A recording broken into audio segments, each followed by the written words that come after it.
Good morning, everyone. Welcome to the February 18th Finance and Audit Committee meeting. I'd like to first recognize that we are gathered on the traditional territory of the Snuneymuxw First Nation. Our clerk today will be Ms. Sheila Gurry. We have Councillor Armstrong attending electronically this morning. Today's Finance and Audit Committee meeting will be held in accordance with the Community Charter and Council Procedure Bylaw 2018, number 7272. If during the meeting any member of the gallery has a question on a matter that was considered by the committee, would you please sign your name to the sign-up sheet on the table by the double doors to my left? And please note that the Council Procedure Bylaw states questions will only be taken on staff reports or other business items. I'm looking around the audience this morning, and we're still mercifully a small town. I know most of you, and you look like a pretty respectable crowd, so I'm not going to read through the spiel about decorum and good public behavior or the necessity to call in the cops if things get out of hand. So we'll dispense with that this morning as we have a lot to talk about. The first item on the agenda is the introduction of late items. Ms. Gurry, please. Thank you, Your Worship, and good morning, everyone.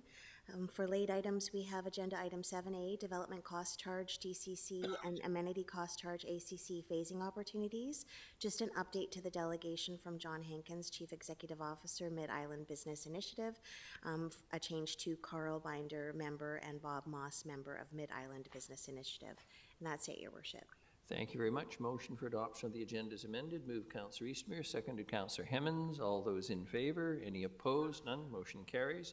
Motion for adoption of the minutes is circulated. Moved Councillor Prino, seconded Councillor Thorpe. All those in favour? Any opposed? None. Motion carries. We have no formal presentations. We have no delegations. On to reports. And the first, 7A, Development Cost Charge DCC and Amenity Cost Charge ACC phasing opportunities. Mr. Sims. Thank you, Your Worship, and good morning. Good morning, Council. I'm just going to toss this right over to Mr. Rosen, and he'll introduce the presentation by the consultant. Thank you. Mr. Rosen, good morning. Welcome. Good morning, Your Worship and Council. As Council is aware, updating the DCC bylaw is in the Integrated Action Plan as a priority item, and progress has been ongoing with this update for quite some time. At the June 23rd GPC meeting last year, Council chose the rate increase from a selection of low, medium, and high options, and Council chose the moderate level. And then on December 8th, Council was provided with an information package on the economic impact of the proposed rates and a summary of the engagement.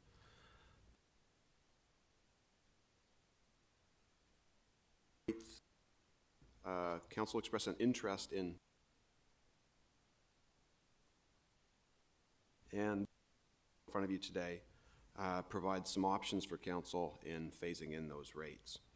Each option that Council has today has some pros and cons, but the biggest factor is the uncollected revenue that will mean less funding for growth-related infrastructure. Here today we have Ms. Laura Bernier from Urban Systems that will provide a bit of a presentation on the options, and then once that's complete, we can take questions as needed. Over to you. Thank you very much. And we've got Sean Heffernan as well online. Good morning, Mr. Heffernan. Ms. Bernier? Thank you very much. Thank you very much for having us. So we did want to present a few options here that we've prepared.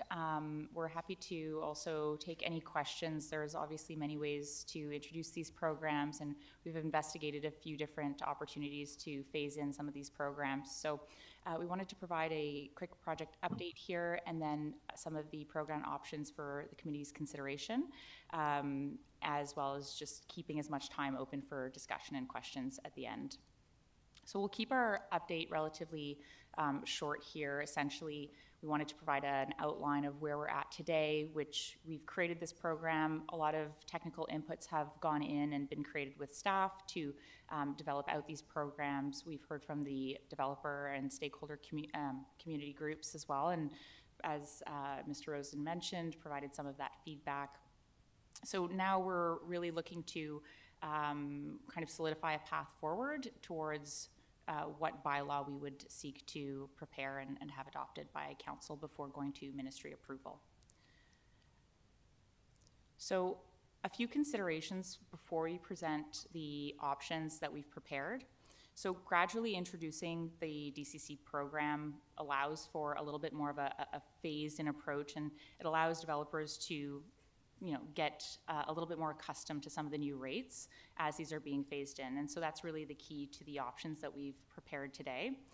So, a key thing to consider is some of those foregone revenues or the delay of revenues. So really in terms of those options, the pros are that it's a bit of a more phased-in approach that has a little bit of more certainty for the development community, and the negative side to that is just that there is some delay in revenues for those programs.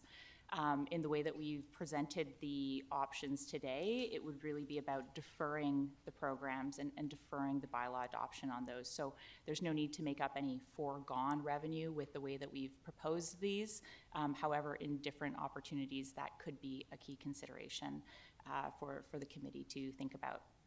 So using the municipal assist factor, that's where you're looking at a foregone revenue approach that needs to be made up, versus deferring the bylaw and simply adopting them later. That would just, be something that would kind of be considered at a future date. So this will become a little bit more clear as we present those options. We can go through those. So another key implementation consideration is in-stream protection. So every time a DCC or ACC bylaw is adopted, there are some in-stream protections. For DCCs, it's a 12-month in-stream protection period for development every time a new bylaw is adopted. For ACCs, the in-stream protection period for the first ACC bylaw would be up until the next ACC bylaw is adopted. And that in-stream protection essentially just grandfathers the in-stream applicants' rates using the current system that's in place, and they're basically grandfathered in. So in terms of the options that we're going to present today, we wanted to give a quick snapshot on some of the baseline of where we're coming from. So these are the rates that the committee will be familiar with through previous presentations. So for the DCCs, you'll see a low density rate of 42,800, medium density 24,800, and high density 17,600. That's for a 1% municipal assist factor across the board for water, sewer, that's water distribution, sewer, drainage, roads, parks, and then a 25 municipal assist factor on a water supply and police program. And for the amenity cost charges, there's a 1% municipal assist factor on those rates that you're seeing here.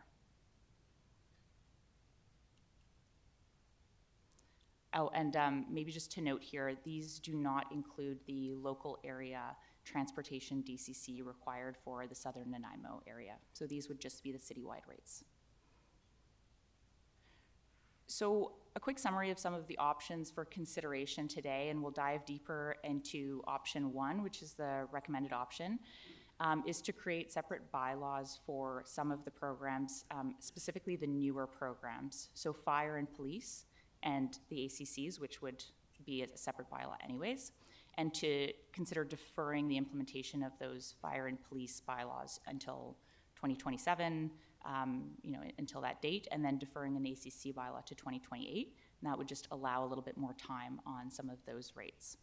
The second option that we've presented here is that there would be no change to the DCCs. That baseline option would be adopted in kind of a status quo way and immediately based on our current timelines. And then the ACCs could be deferred to 2027. And kind of our option 3 is, adopting everything right away.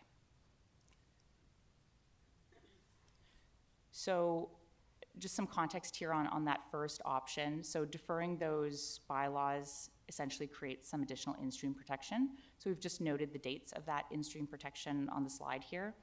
And really deferring them in this case, because you're not using a municipal assist factor to do so, it just defers some of the revenue that you would otherwise be collecting right away.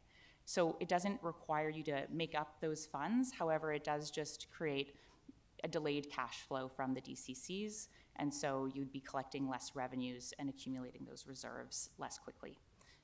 It wouldn't create a significant impact. A lot of the timelines of these programs are a little bit more long-term, and so it would just mean that the first couple of years you wouldn't have as much revenue coming in.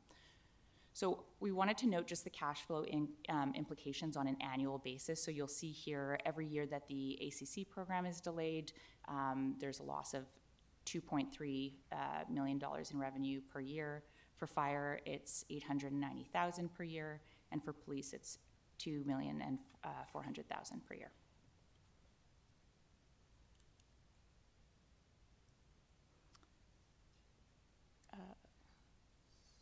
Yeah, okay. So we just wanted to note here what the DCCs would be with some of those options.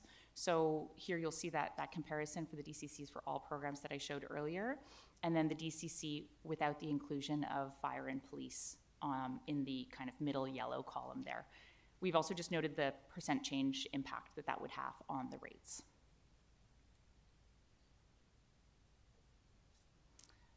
In terms of deferring the ACC adoption, essentially, that's pretty straightforward. You just get your total DCC program in place, and the ACC portion, which is the 5,000 there, would kind of come in at that later date. And this would be the immediate kind of baseline adoption of all of the rates right away, would be the addition of the 42 and the 5,000 for the ACCs would be the total that the development community would be paying, notwithstanding the in-stream protection that they would receive if they had developments that were in the pipeline. So we wanted to keep the presentation relatively brief, just to allow lots of space for questions on any of these options. Happy to come back to any of those slides as needed. So that'll be it for myself. Thank you very much. I'm happy to take some questions now, but we do have 4 delegations as well. So, Councillor Hemmons. Thank you, Your Worship. Quickly, if I may, could I get you to go back to the slide that talks about the in-stream protections? I just want to make sure I have my years correct, please.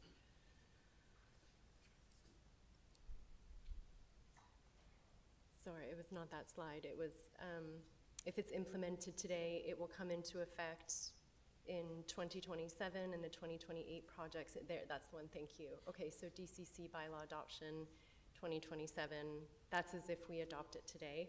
It actually gets implemented in 2027, and projects that are already in stream are protected until 2028. That's correct. So new applications would pay the updated rate, and existing applications that are in stream and deemed complete would have a grandfathered period up until the 2028 date. Okay, thank you. Thank you. Councillor Armstrong, and then Councillor Perino. Thank you. We had a presentation just before Christmas where it showed that the only thing viable to build right now is townhomes. So is this going to have an even greater impact right now that we're not going to see single family or multifamily built because of that?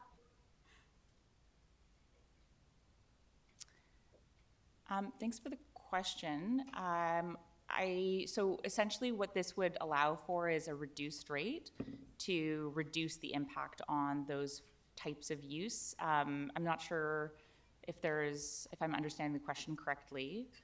No, my question is, because if we already have been told that right now it's not viable to build anything other than townhomes in Nanaimo. So if we increase these DCCs right now, is that going to basically stop most development because they just can't afford to do it? Understood. Thank you for the question. So, I mean, currently we did see that development across the island, across BC, is in a challenging place. That's definitely been a lot of the patterns that we have been seeing. We feel that this, option creates a little bit more, a little bit of a release valve on some of those pressures. DCCs are one contributing factor to the reasons that development is struggling right now. There are other factors like land costs and other market pressures that are involved. So, I think we did see that there was some pressure on those uses for multiple reasons, and that was using the current proposed DCC rates here. So this would further reduce that rate that was modeled in that analysis. Thank you. Thank you. Councillor Perino, then Councillor Manley. Thank you, Your Worship. I have 2 questions, if I may. The first one is, when you talk about the in-streaming that you were referring to, are you saying that those projects they have their development permit, or do they need to have their building permit? Are they grandfathered? Where's that line get drawn? Because there's so many layers that every developer has to go through to get to the point where the shovel goes in the ground. So I'm just wondering where that line is for you for when? So the in-stream protection is based on the legislation, and what it outlines is development permits, and there's a list, a substantial list of permits that can be included, building permits, subdivision, development variance permits. And what's considered complete is subject to how the municipality defines a complete application to some degree. Typically, it's when they're paid. They've met substantial standards and criteria for submitting their application, and it has been submitted. It doesn't mean that it necessarily needs to be accepted by the municipality. It just has to be submitted and complete, and any development permit, development application applies to that. Sorry, so what you're saying is, so when they're given the development permit, that is basically what you consider to be complete?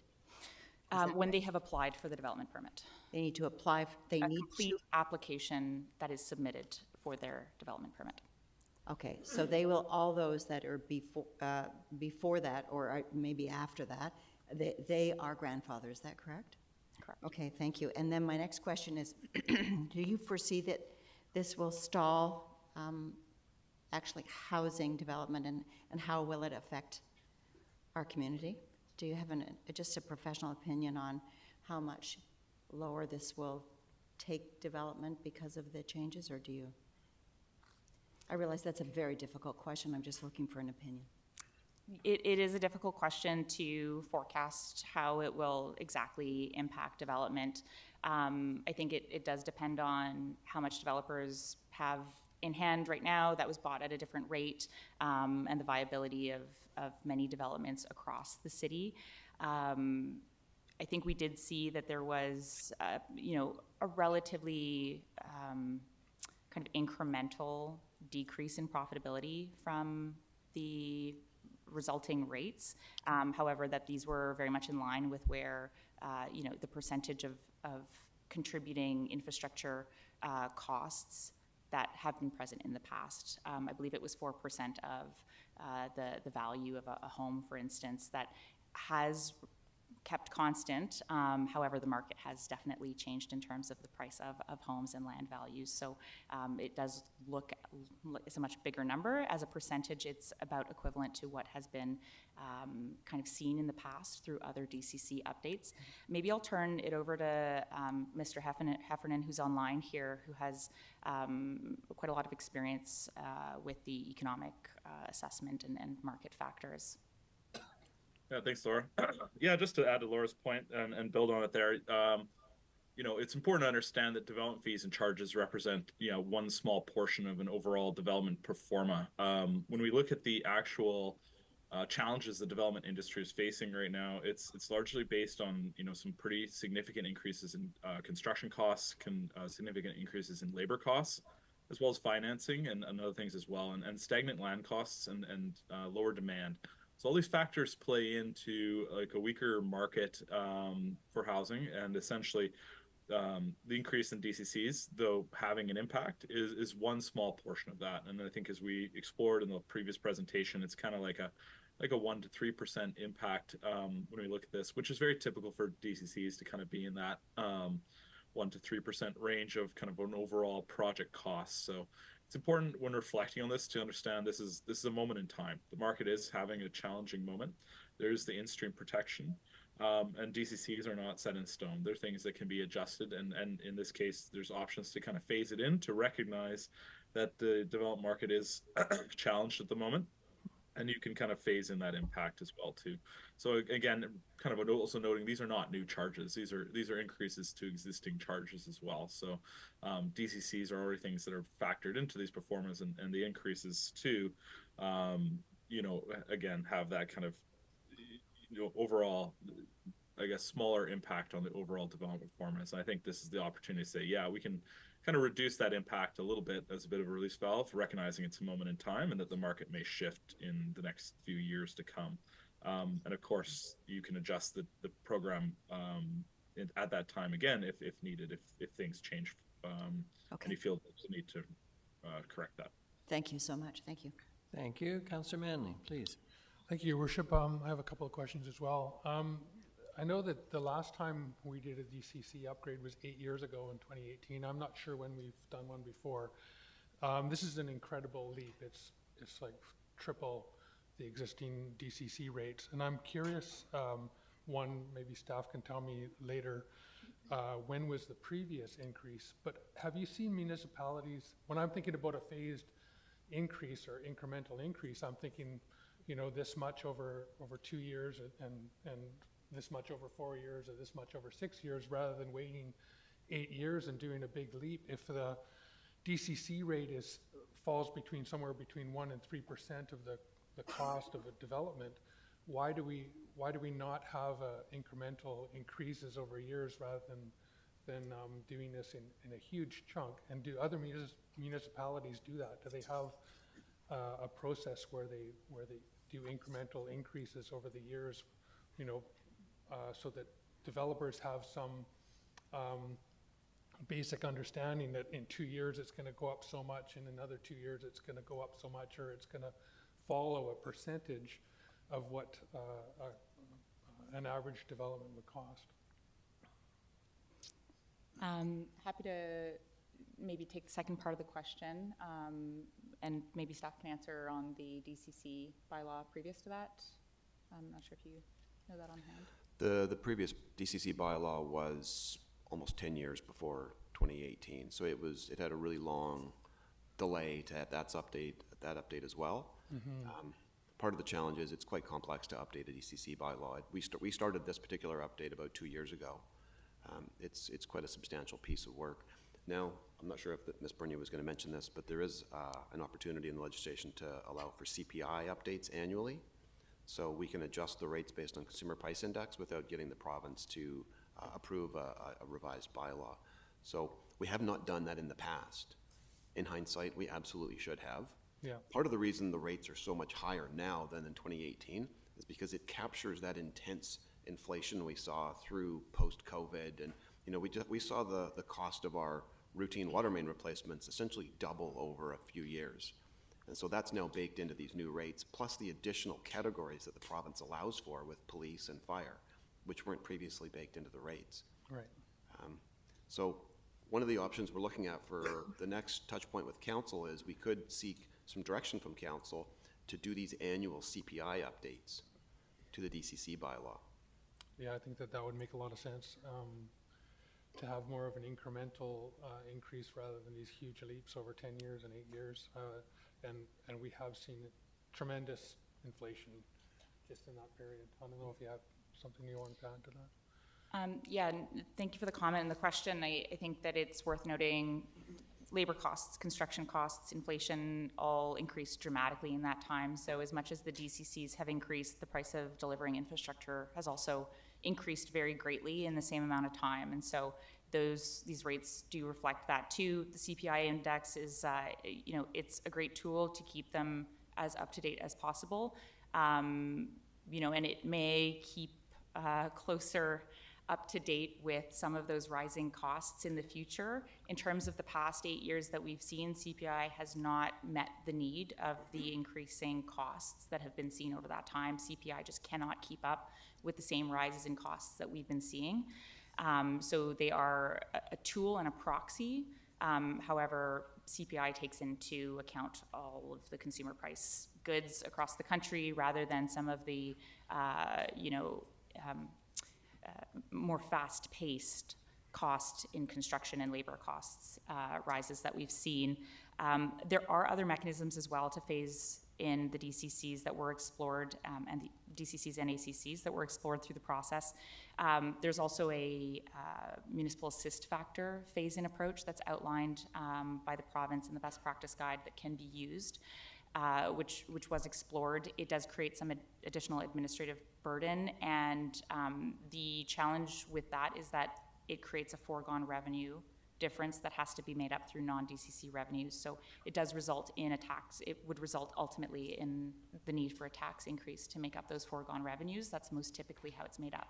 So, you know, outside of kind of deferring some of these programs to help absorb some of those changes in the rates, the other opportunity would be to look at, you know, what is the foregone revenue that, you would be allowing and subsidizing developers with, and then finding a source of revenue that would come from to make that DCC program whole. Other municipalities do that quite commonly. They can be phased in kind of on a year-to-year basis or every couple of years. The more steps that are included, the more phase-in steps, the higher the administrative burden associated to that. And then really, as Paul mentioned there, you're hoping to trigger a DCC, a more major DCC update every 5 years. And we did start this process a little while ago, and making sure that that's done every 5 years, as the city and staff do, is best practice. Okay, thank you for that.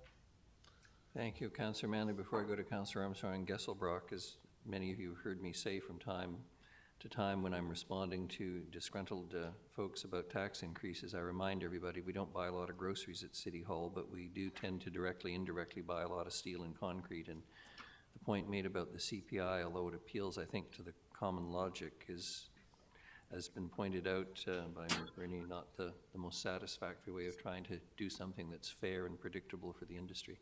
Councillor Armstrong and then Councillor Gesselbrock, please. Oh. Thank you. Just for clarification for some people, when we apply the DCCs, that still doesn't mean that the city's not helping with the project. Like, is that correct? So the city will still be having to pay some dollars towards infrastructure, et cetera, in the area? So sorry, I didn't quite hear the question there. Can you? The question is, we're going to look at increasing DCC so there's not the same burden on the taxpayer. But is it not correct to say that the city will still be paying some infrastructure costs, that it's going to be like a shared thing, or is the DCCs going to pay for everything? Thank you. Yes, no, that is very true. The municipal assist factor is more of a subsidy in terms of wanting to incentivize development beyond the current cost sharing that's embedded into the program, which is done on a project by project basis. The costs are divided between existing and new residents on a project by project basis. So, a new pipe comes in, only the growth related portion is allocated to the DCC program. That additional municipal assist would just be really to support and incentivize development beyond cost sharing that already exists. So do you know what the percentages of a new development is for the city versus the developer? Well, we have the baseline population growth in the program, which I believe is 30%, if I'm not mistaken. We can also pull up that number maybe on the side here. The benefit allocation is that cost sharing mechanism that's associated to looking at what new versus existing taxpayers should be paying towards the program. And that can vary anywhere from that baseline population all the way to completely growth driven, which is quite rarely the case. But really that'll vary on a project by project basis. So yeah, 27% is that baseline population growth that we've allocated to the program. We could also pull up maybe the total capital cost of the DCC program for the municipality versus the costs for developers. We don't have a slide on it here, but we can get that information in the next couple of minutes. What I'm looking for is a percentage roughly, because I've been asked that question. So what percentage of new development does the city pay for versus the developer? Mr. Sims? Thanks, Your Worship. Just through to Councillor Armstrong's question, that varies.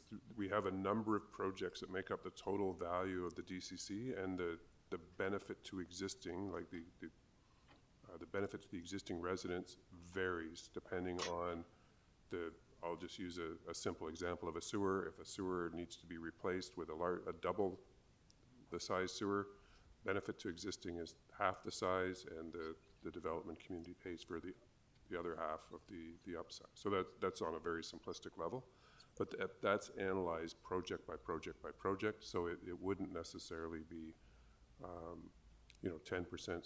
It'll just vary all over the place. Thanks. So just to tell somebody, it varies per project.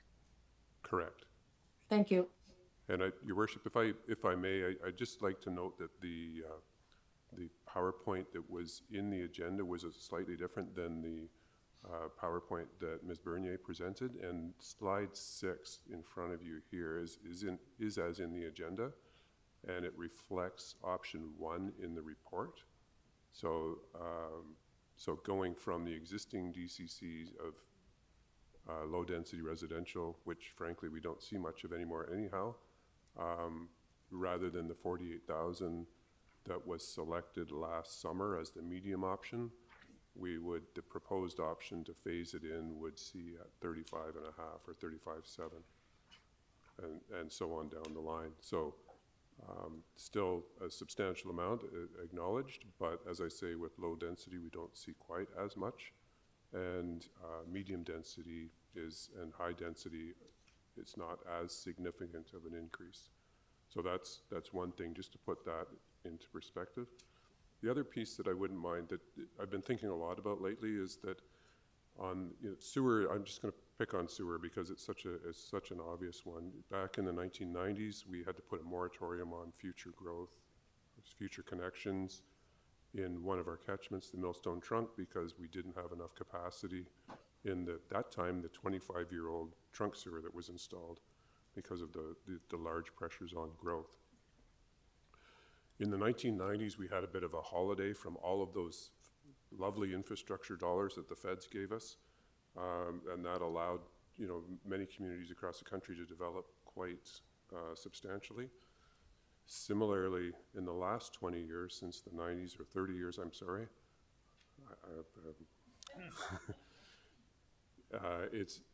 we've seen a significant amount of growth, but without the commensurate, 75-cent dollars that the feds gave us in the 70s. So we've got this additional growth without the ability, or with a challenged ability, I should say, to pay for it. So in the case of sewer, if we've already been feeling for the last decade or so, the pinch on revenues through the DCCs, because the DCCs are not covering quite enough of the growth component of sewer to pay for it. And it's getting to a point where we're really feeling squeezed. So that's one of what that means potentially is that one of the options, if there's no revenue to pay for growing sewers, I'm sorry, we can't have new connections. So we get into a real catch-22 of, well, we can't have growth because we don't have capacity in the sewer. Well, we can't have capacity in the sewer because we don't have growth. And we're just feeling that pinch. One of the solutions, as recommended in the report in the option 1, is really around getting those critical services paid for as soon as we possibly can, which is the sewer, water, and transportation. And we can defer receiving DCC revenue on the police and fire, as an example, because those are going to be largely subsidized or paid for by general revenue anyhow. So if we defer those DCC revenues to future times, we'll be using any revenues there to help pay down those future debts. So sorry to jump in on this comment, but I just wanted to highlight some of the changes there. Thanks. Thank you. Councillor Gesselbrock, please. Thanks. Just a couple questions. First, just on the low density residential, is there a DCC applied to, say, for example, somebody in South End or whatever wanting to put a carriage house on a laneway? Is that full cost applied to putting in a building like that, or it's not applicable? Thank you very much. Yes, so for a carriage house, for instance, would fall into the medium density residential. And so if you were to build a carriage house and require a building permit for that, you would be charged a medium density rate based on our current classifications. Great, thank you. And maybe just to loop back and answer Councillor Armstrong's question, if I may. more directly, just some quick math here, out of the $1.1 billion program, the costs are almost a 50-50, and these are only growth-related projects, so there could be additional projects that are required for asset management, operations and maintenance that are not included in the DCC program. But of the $1.1 billion, there's 53% that are recoverable through DCCs from growth-related development, and 47% would be the costs that the municipality would bear from this program. Great, and just one more question, just on the in-stream protection for, not for the deferred programs that we're looking at with ACCs and the fire and police, but does it start from the bylaw adoption that's happening in Q3? So once we heard back from the province? Okay, great, thanks. That's correct. Councillor Thorpe, please. Well, thanks, Your Worship. Interesting discussion and questions, but I personally would prefer to hear from the delegations as soon as possible, because I think a number of our questions will relate to the information that they might provide or questions they might ask as well. So that would be my suggestion, respectfully. And mercifully, everyone's finished and you're the last questioner. We have 4 delegations. I think most of you are familiar with the general rules. It's 5 minutes. When there's 1 minute left, I'll let you know. If you can, when you come to the mic, just introduce yourself for the record, please. The first delegation is Carrie Ann Cody, Canadian Home Builders Association, Vancouver Island. Ms. Cody, good morning, welcome. Good morning, thank you. I'm bringing friends with me. So good morning, I'm Carrie Ann Cody, I'm the CEO for the Canadian Home Builders. I was going to say, unless you folks want to stand behind Ms. Cody, you don't have to. We'll be calling you in order, but it's up to you. It's up to you. Okay. Perfect. So I'm Carrie Ann Cody. I am the CEO for the Canadian Home Builders Association of Vancouver Island. I represent 185 members that have everything to do with residential construction. So let me begin by stating clearly, this is not an argument against infrastructure investment. Infrastructure is essential. It supports growth, public safety, thank you,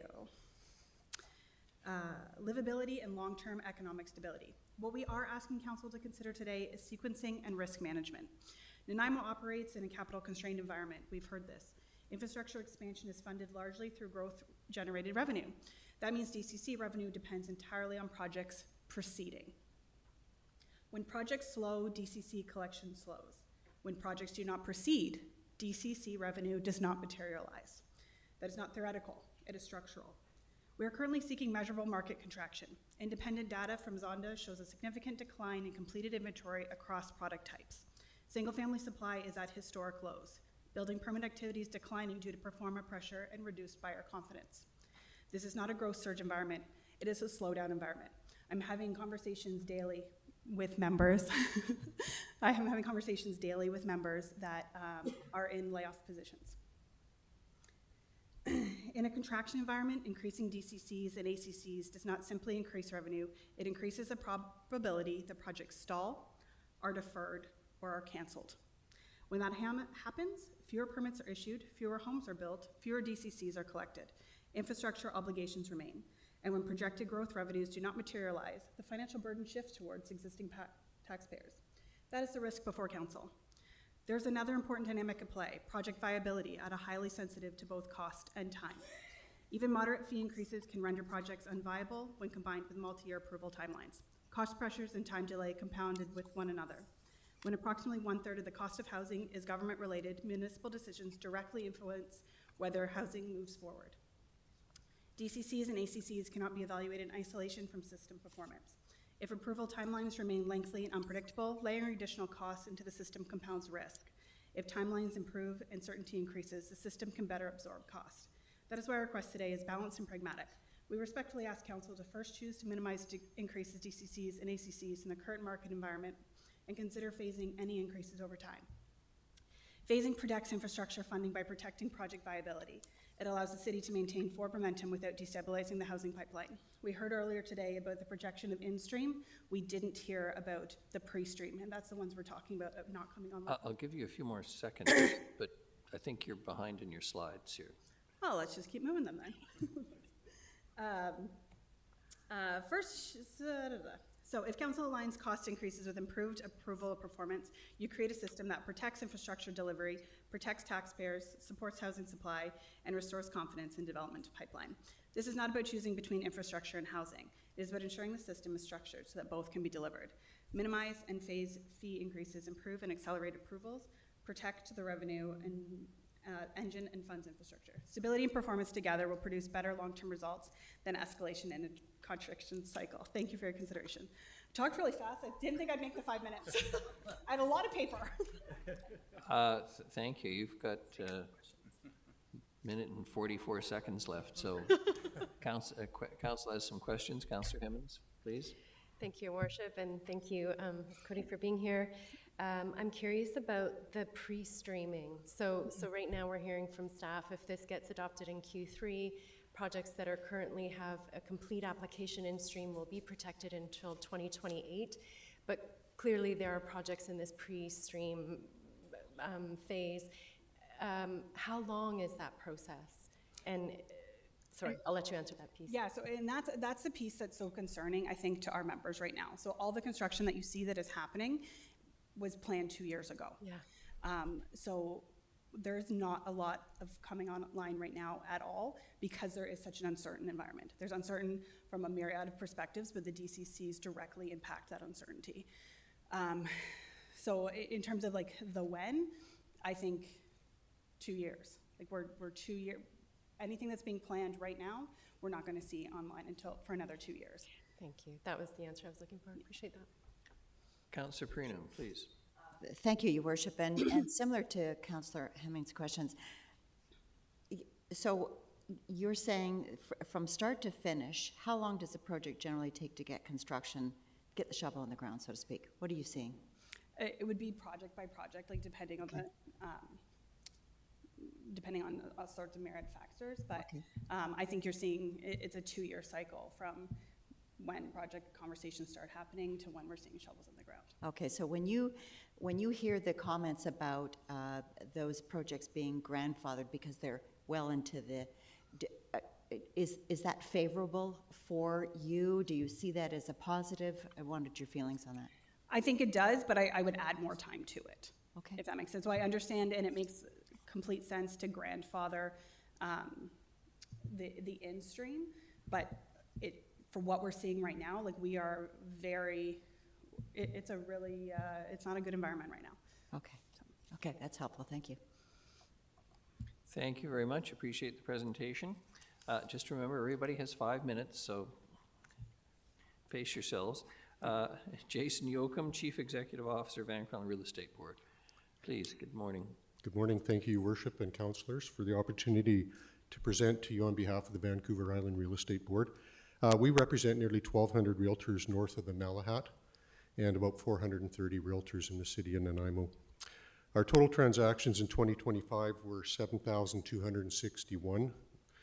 In 2024, we had about 150 less than that. So in spite of all the things that were happening globally and economically, our market continued to be fairly strong. I wanted to tell you that because each transaction that our membership does generates about $125,000 of additional spin-off revenue. That comes from renovations, legal fees, other services that are involved in a transaction. So it's a significant contributor to the economy. So the 3 fastest growing cities in Canada include Nanaimo. I think it's our quality of life and moderate climate that is attractive to people to move to this community. The Trump tariffs a year ago created some uncertainty and concern in the housing market. It did affect larger markets like Greater Vancouver, Fraser Valley, a lot of the mainland markets, but ours did not get affected like that. We have a very unique market where people want to move here, and it was my assumption at the time that snowbirds that would generally buy property in the States for a nicer climate that didn't want to now do that would want to move west to a much more moderate climate. So that did help our sales and our economy as well. So the demand for the island as a destination remains very steady and very strong. It's an aging demographic that primarily comes here, and often it's single-family housing that they're looking for. Our demand is only forecast to increase in the future as well. Our transactions in 2025, as I said, did eclipse the 2024 ones. So right now, supply is nowhere near adequate for the demand. This will continue to put upward pressure on pricing. The average price in all categories remains fairly high. So the single-family home in Nanaimo is about $841,000, row townhouses about $560,000, and condo apartments about $445,000. So including down payment and property transfer tax, it gets very expensive to get into a home. Unfortunately, Nanaimo is listed among one of the most unaffordable markets in Canada, not a great reputation. Closing costs alone can range between 1.4 and 4% of the purchase price of a home. For the average single-family home, this equates to between $68,000 and $78,000 to get into a home. Rule of thumb for monthly payment or repayment of a mortgage at today's rates is about $6 for every $1,000 that's borrowed on a 25-year mortgage. In 2025, the average cost of living for a single person in Nanaimo was nearly $38,000 if they were renting. And the average salary in Nanaimo last year was around $49,000. The average age of the first-time homebuyer in BC is 46 years of age, compared to the national average of 35 years of age. There's a 40% decline in housing completions in 2025 that further restricts the supply and puts pressure on price again. We have to address the supply side of the equation. Two of the fastest growing areas of employment are healthcare and professionals.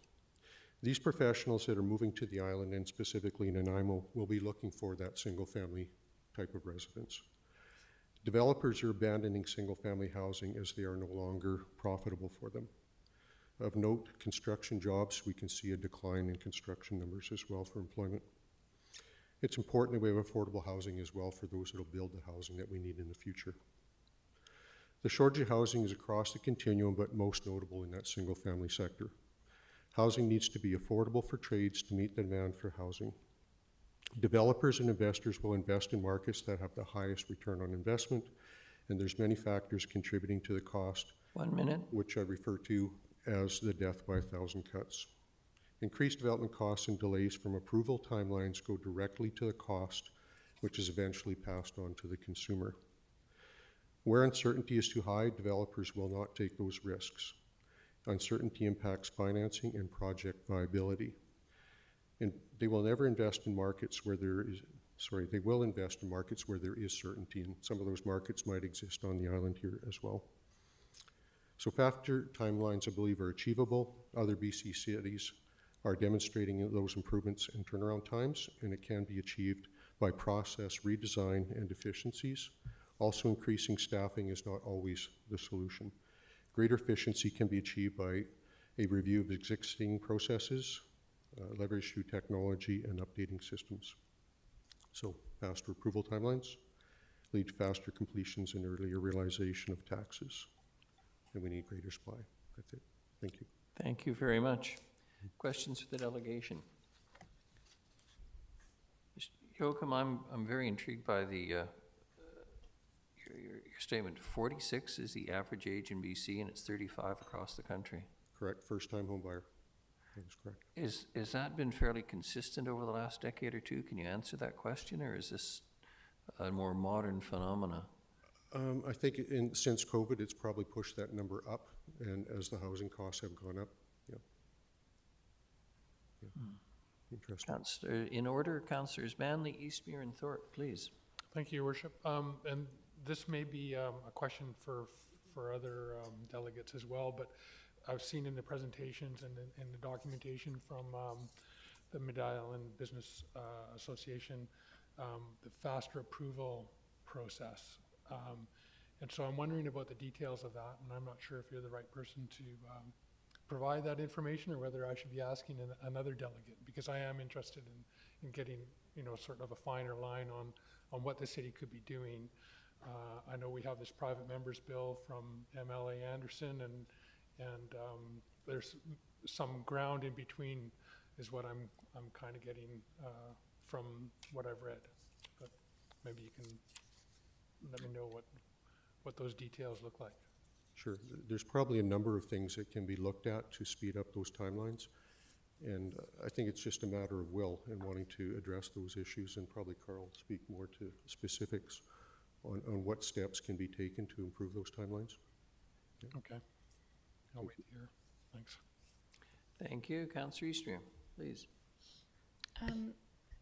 Councillor Manley did ask one of my questions about the faster approval times, and I think our council certainly had a lot of discussions about how we can streamline that, and I think we continue to have a high degree of interest in that.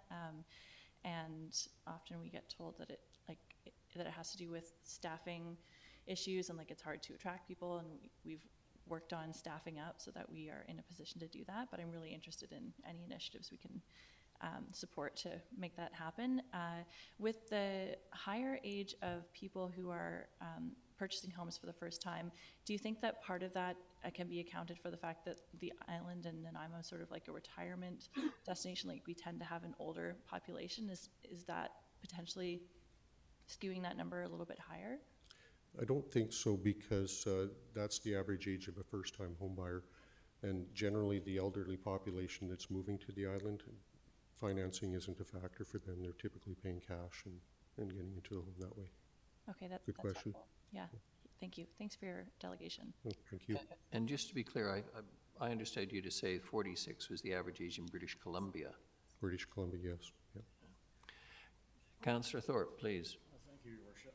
Through you, if I may, Mr. Yoakum, thank you very much for your information. I just want to make sure that I heard you correctly, and maybe I did not.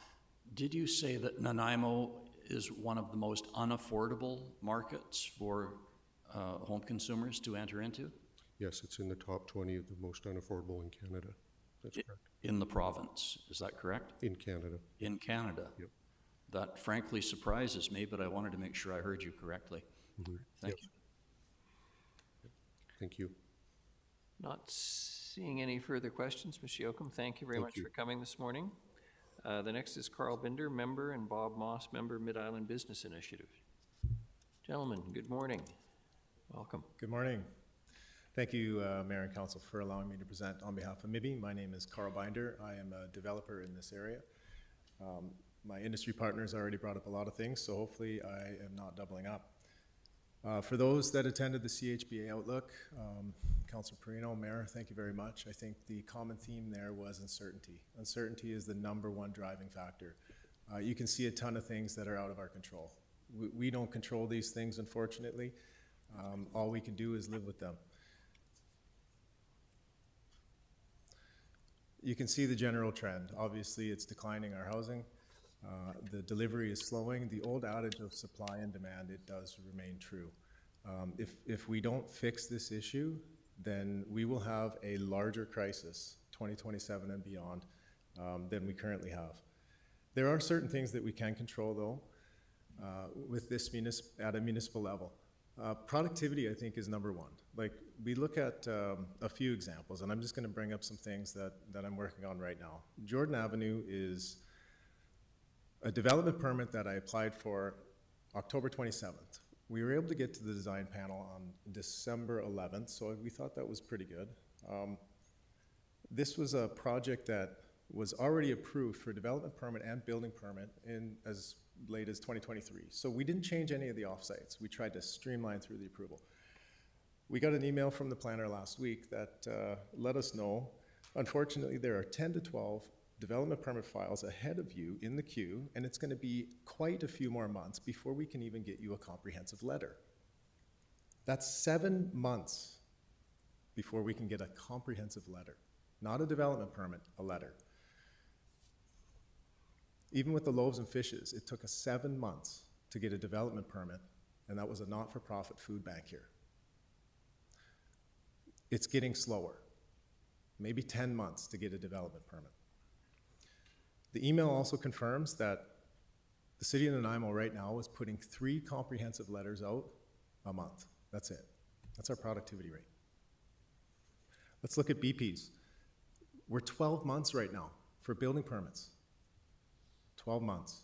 So I know we have 12-month protection, in-stream protection, but if I submit for a DP tomorrow, that's roughly 20 months before I can actually get shovels in the ground. Is that protected?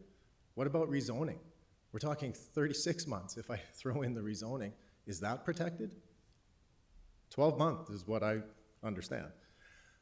There's also cooperation with developers and builders, the internal city staffing departments. Sometimes I'll call and just say, what's going on with this permit? And they go, well, it's with engineering, or it's with planning, or it's with the fire department. Like, can we not work together in tandem? I think teamwork and cooperation would be wonderful, and that might actually help us out. Looking at death by 1,000 cuts that Jason was mentioning, in the last 5 years, you can see that we've had a lot of things added to development costs. We're talking 30% increase in costs, not just the 1 to 3%. DCC, ACC increase is only the most recent. But when I actually look at this 1 to 3% of development costs, look at the Nanaimo average. I don't believe it's 1 to 3%. I believe it's actually more than double that. Just the single family is 6+%. High density residential is greater than 5%. So I'm not sure where those figures came from, but I don't agree with them. I argue them. I also want to bring up a lot of the reason that we're looking at these DCC increases is because we have some cost estimates that were done by consultants, Class Ds, and they do come with their own degree of error. And I just met with the chief of the CVRD Fire Department last week. I'm building the Mount Washington Fire Department for him. I gave him a Class A budget, and he wondered how accurate that was. He just received a Class D budget for the Union Bay, or a Class A budget, sorry, for the Union Bay Fire Hall, which was $7.2 million. That went out for tender, and it came in at $4.4 million. That budget was 40% in error, and it was a Class A budget from a consultant. So all I wonder is, how accurate are these things? I'm sorry, I'm running out of time. The only thing I would ask is if we could, like, we're not asking you to avoid the DCCs. We understand that we support infrastructure as well. If you approve a DCC increase, we ask that you would work with us to at least reduce the permit timelines. That is a huge carrying cost that we carry as developers, and if you can help us with that, we can develop more. Sorry, Bob. All good, Carl. Thanks. Go ahead, Thank you, and Mr. Binders, apologies for mispronouncing your name. Happens all the time. Well, I always correct everyone when they say Krog instead of Krog, so it's only fair. Councillor Perino, please. Thank you, Your Worship, and a question through you. Thank you for being here and to bringing us up to speed.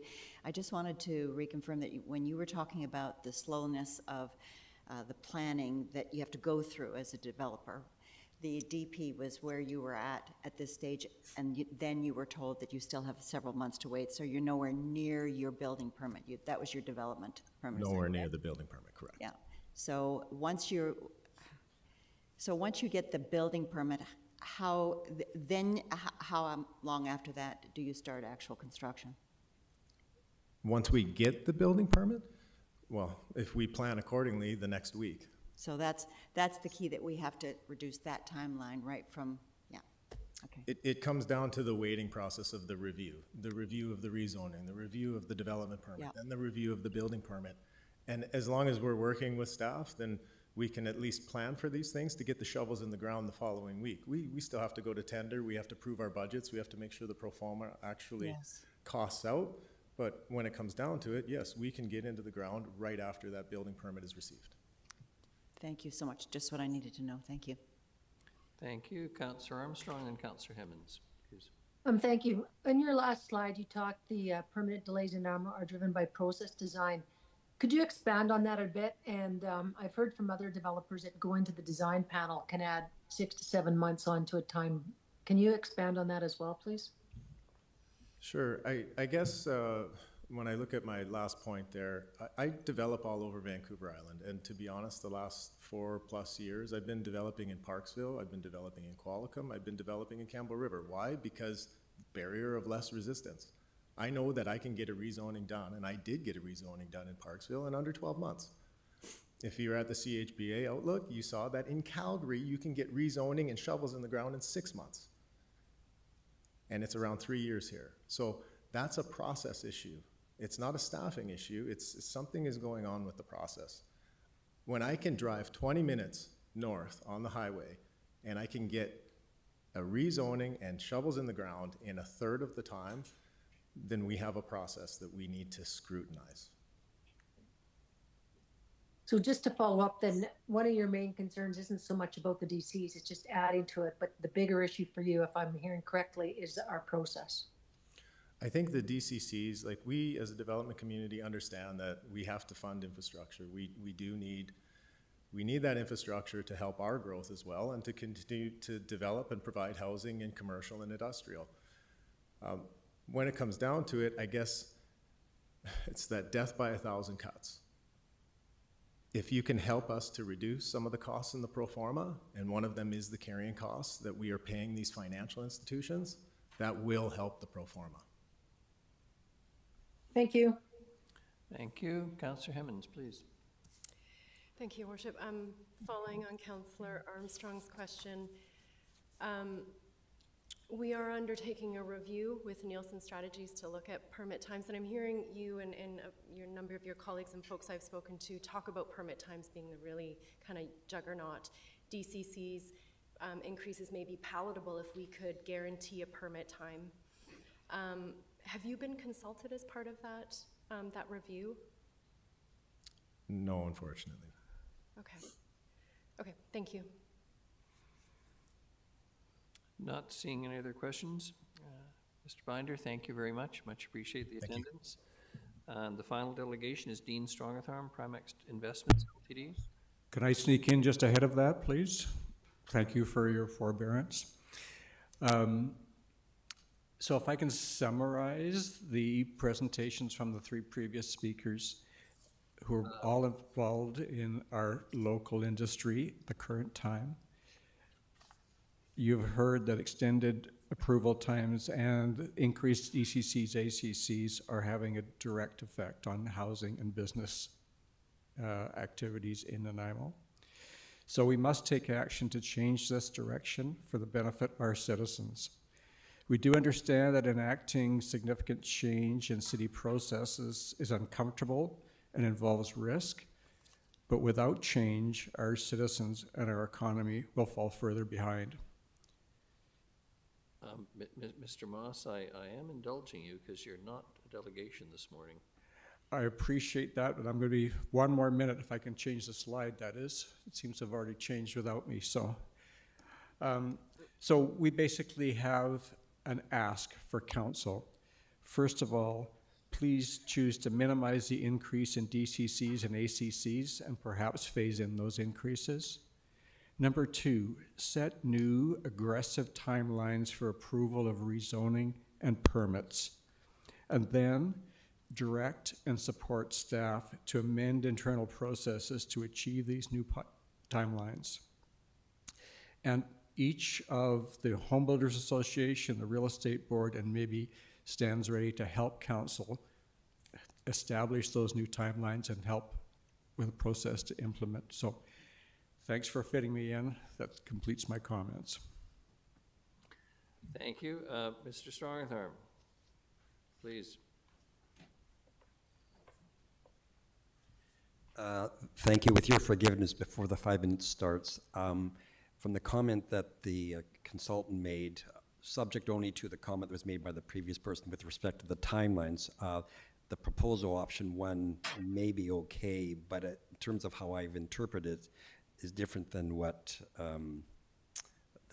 was said much earlier. So with that, I will start my presentation. Thank you. First of all, how do I do? Okay, there.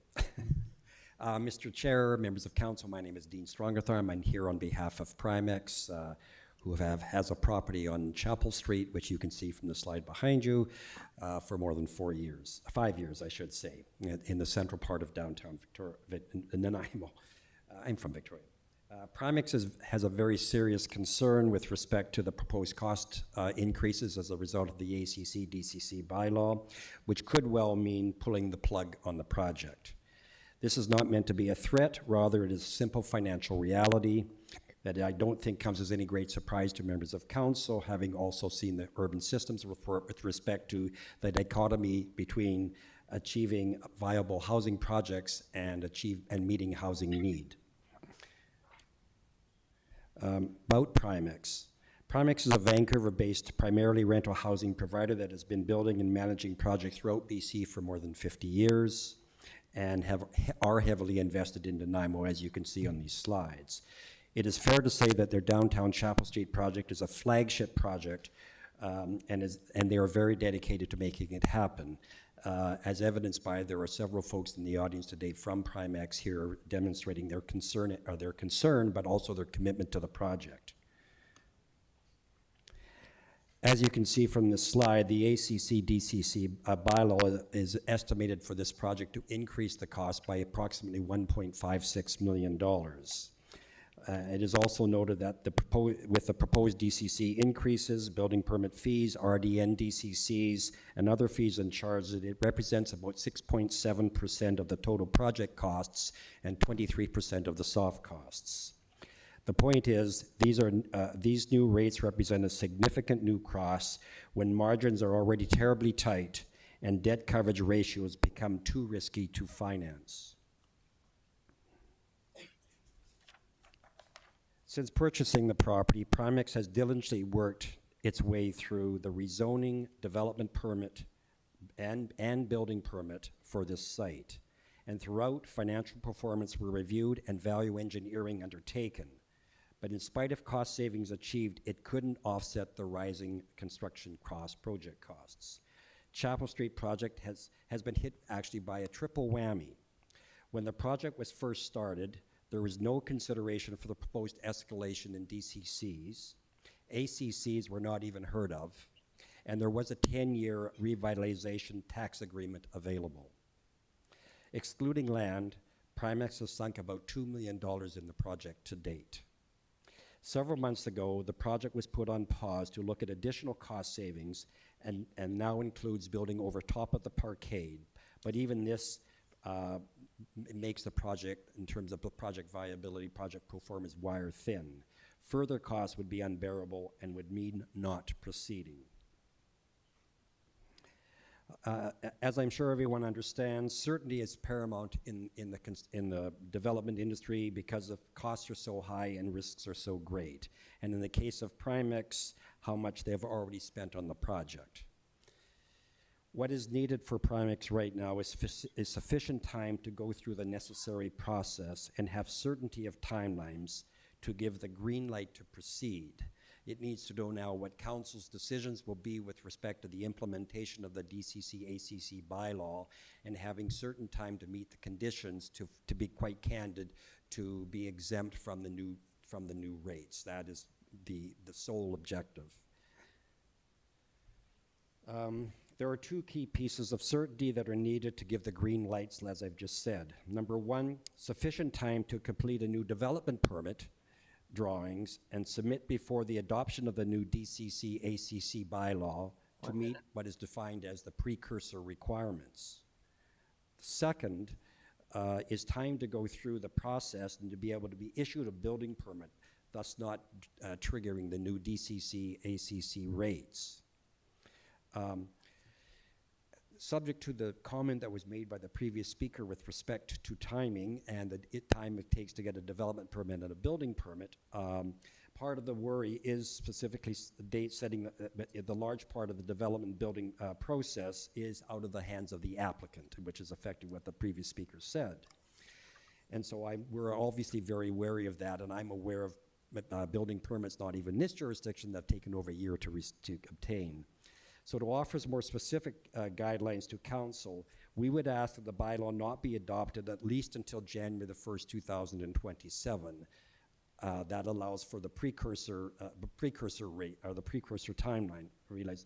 And subject to the amount of time it takes to actually get a building permit, assuming it was a year, as provided that the bylaw had that we were in the precursor status and the bylaw that was not implemented until January 1st, 2028, subject to timely approvals. If you can wrap. That would meet the needs, and that would provide certainty to Primex to proceed.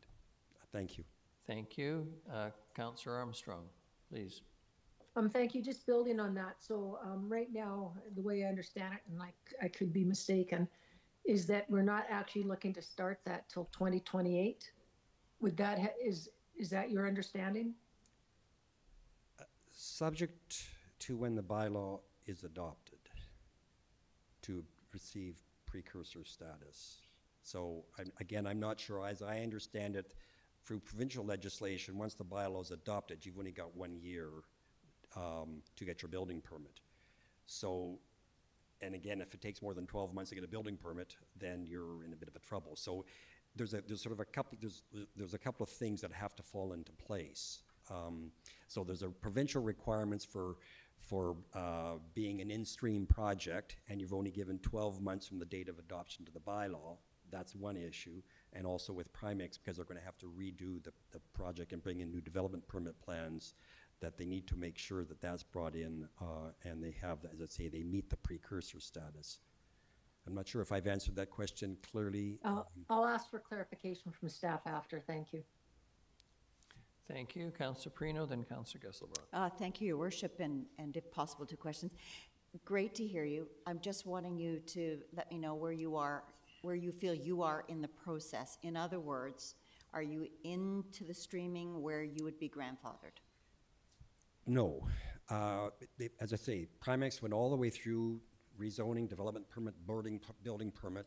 The numbers didn't work, and that was based on current DCC charges. And originally, they did have a draft tax revitalization agreement for 10 years in place. So that is no longer available in terms of the 10 years. Okay. So they will be going through, and this is where they need to know the certainty now to start spending a lot of money on soft costs with consultants to proceed to get A, the development permit in, and then B, get the development permit approved, and you've got that and then do the timeline to get your building permit in, and then pop out the other end in terms of actually issuing a permit.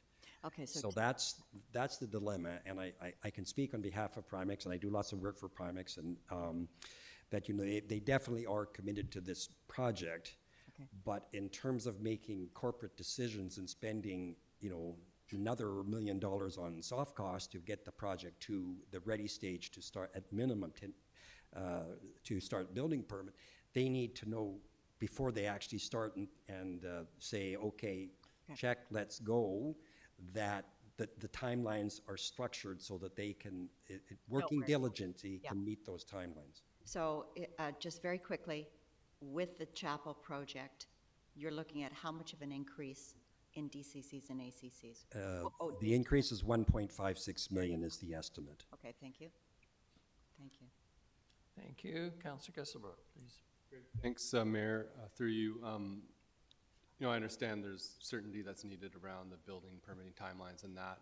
I'm just curious, sort of with the date of July 2027, that would be with if we implemented everything at once. And I'm curious, like with the, I don't know if you've looked at the proposal for the phased implementation of the fire and police and the ACC, but does that help at all on the DCC front if we could, you know, aside from the permitting challenge? The one issue in terms of the proposal to split the two DCC bylaws into two, protective services and I'll call infrastructure. And the infrastructure in terms of option 1 is going to come in, as I read it, first, and then the fire protection service is going to be later. But the infrastructure is 83% of the DCCs. So, you know, on a high density project, which this would be for chapel, that represents about just slightly less than $15,000 where the per unit, as opposed to the protective services in round figures of 3,500. So the vast majority is the one that'll happen first. So we're still caught with that same dilemma. And so again, from a project point of view, we just need to make sure that there's enough time to go through the process with the city that we pick up the building permit. And I guess I was originally going to say that provided that the bylaw was not adopted until January the 1st, 2027, approximately 9 months from now, certainly no problem getting in a development permit within that time. It has to go through the process, as was mentioned before, design panels, so on, feedback, landscape back and forth. But if it came in January the 1st, 2027, roughly 10 months from now, that means I've got 1 year to get the building permits in place and get it come out the other end and actually pick it up And that's where most applicants don't have control over, staff are busy. I totally get that.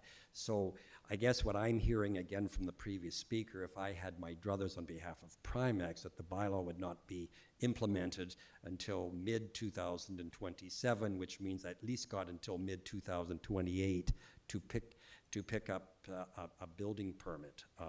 Whereas before, and again, this is only because of the potential timing, which we don't have, Primex doesn't have control over. Great, thank you. So the phasing, how it's currently structured, doesn't give that much of a break in the short term. If it was reversed, it would be way better, but our preference. Great. No, I think that's a very instructive example of just sort of like the realities that we are facing with the timing of things. And yeah, it'd be nice to see something in that spot for sure. So I appreciate the commitment, but thank you.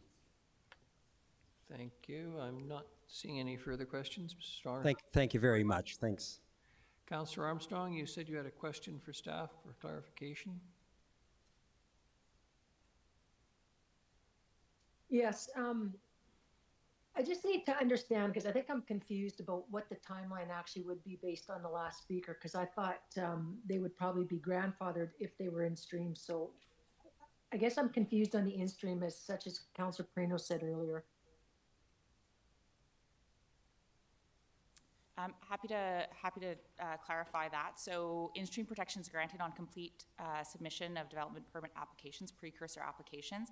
However, that's correct as the speaker described it. There is a 1 year that is required to then have building permit issuance in order to be eligible for that in-stream protection. So my question then, next question will be for staff. We've heard that they're saying it can take longer than a year. So how is that going to work if they have to have it done within a year and it's taking longer? Mr. Holm, please. Thank you, through your worship, to Councillor Armstrong. So it really does depend on the project.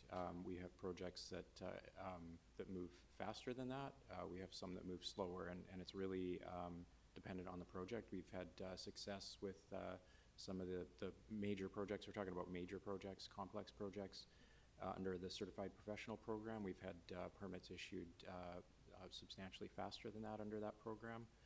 One recently for a 170 unit apartment on Watfield that was issued within a few months. It's a collaborative effort that takes back and forth with the developers consulting team as well, and there's definitely variability in the timeline.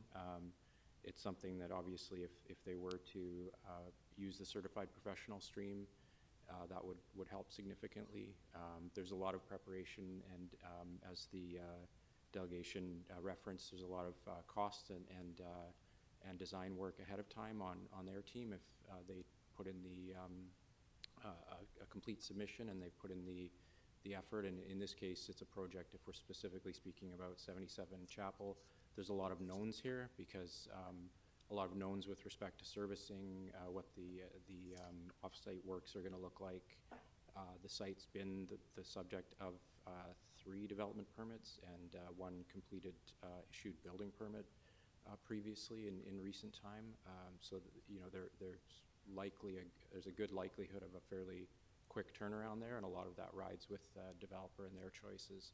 So it is possible for sure to achieve if a motivated developer chooses to and to take advantage of the CP program. It's possible to achieve permit issuance well within that timeline. Thank you.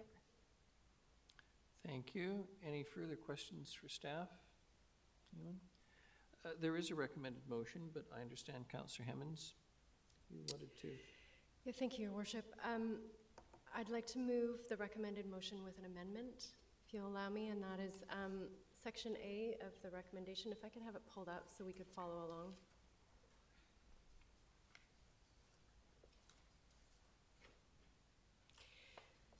So I would like to amend Section A, prepare a development cost charge bylaw to establish new rates for sanitary, sewer, drainage, water distribution, water supply, parks, and roads with an implementation date of January 2028. So that would align it with the police and fire protection DCC implementation, and it would protect in-stream projects, or I understand we have a loose concept of in-stream, but it would protect those projects that we heard from today. Is there a seconder? Seconded, Councillor Thorpe. Your Worship, I've had a lot of conversations about this. I really appreciate the work of staff. I really appreciate the work of the development community to come out and speak to us today. A number of these people are taking time out of their work building homes in our community to come and tell us about this.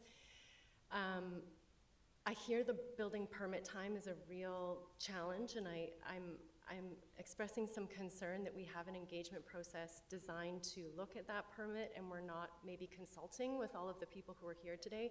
Just want to register some discomfort with that. In terms of the amendment, as I said earlier, I think this kind of shoots the gap. I'm not hearing from the development community that they're against DCCs. I'm hearing that growth should pay for growth. We're all on the same page. It's about the implementation date and the ability of the development community to absorb this increase, which, as Councillor Manley said, is a threefold increase. In DCCs, that is substantial. That's right in the report. This is a significant, substantial increase. So I think what this would do, it would give some breathing space before we adopt. It would protect those projects that we have that are not quite in stream but close to. And it would, yeah, I think it's probably just a middle ground option. Thank you. Thank you very much. Mr. Lindsay, I notice you've popped up on the screen. Did you wish to comment, please? Thank you, Your Worship. Appreciate the discussion, the questions from Council. I guess just from a clarity perspective, if I understand Councillor Hammond's motion, January of 2028,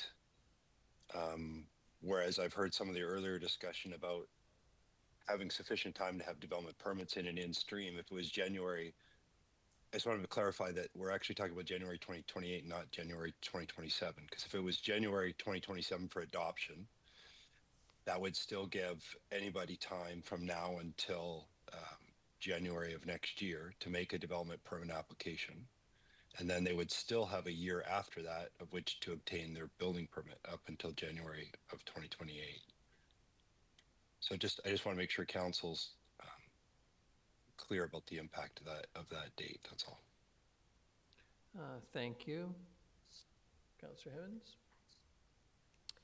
Yeah, thank you for that. I acknowledge this in-stream versus out-of-stream and all of that is complicating it here. And what I want to do is ensure that the project that we've heard from today is protected, and those who've been working hard to deliver housing in our community are protected in the short term that we've identified. So those who are preparing right now, I worry, and I go back to Councillor Armstrong's question, that if we move it as is, we're not actually giving enough time for those building permits to be picked up.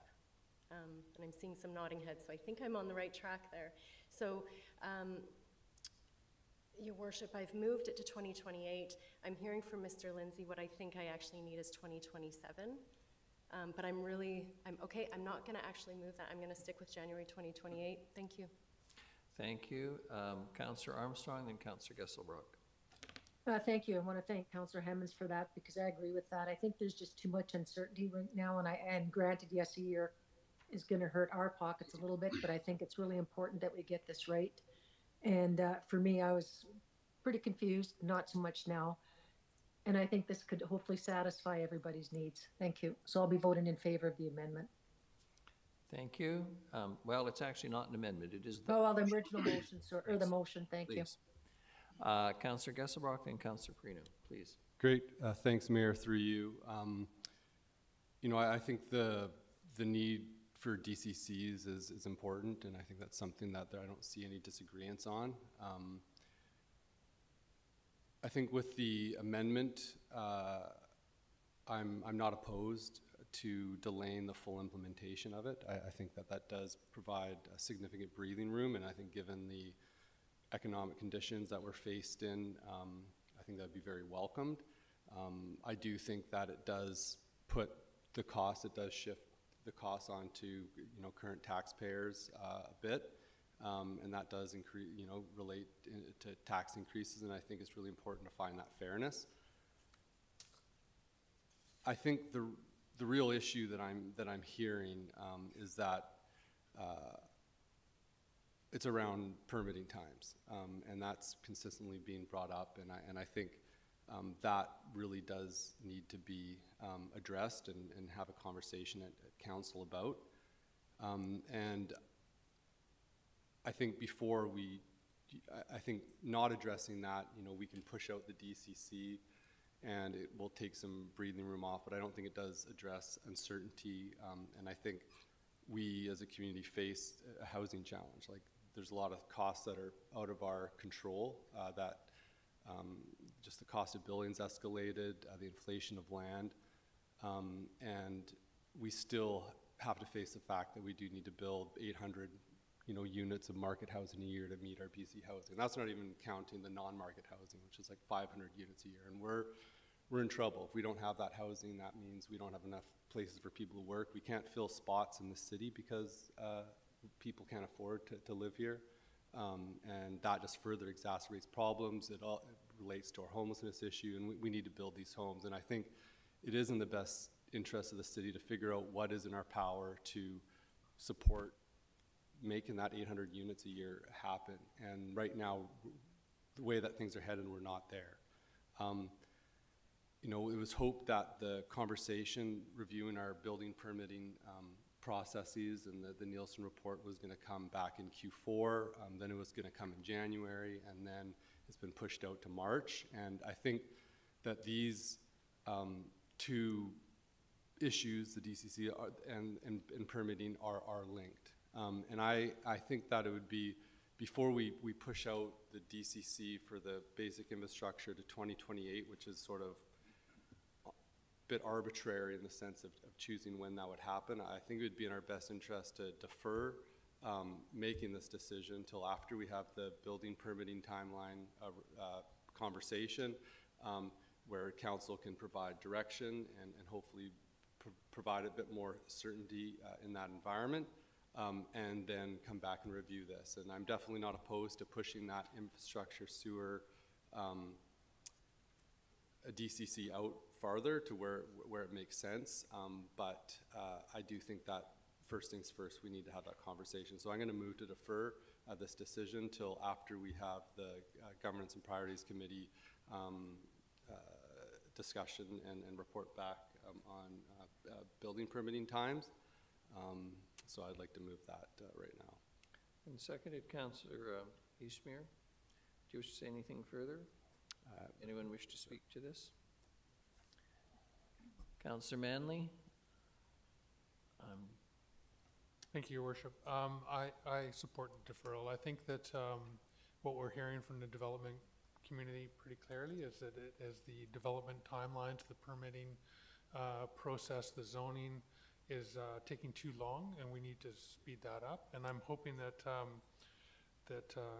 just hearing today that Nielsen Strategies hasn't reached out to some developers in our community that they would do that, we need to cast a wider net in terms of hearing from the development community about the permitting process, and that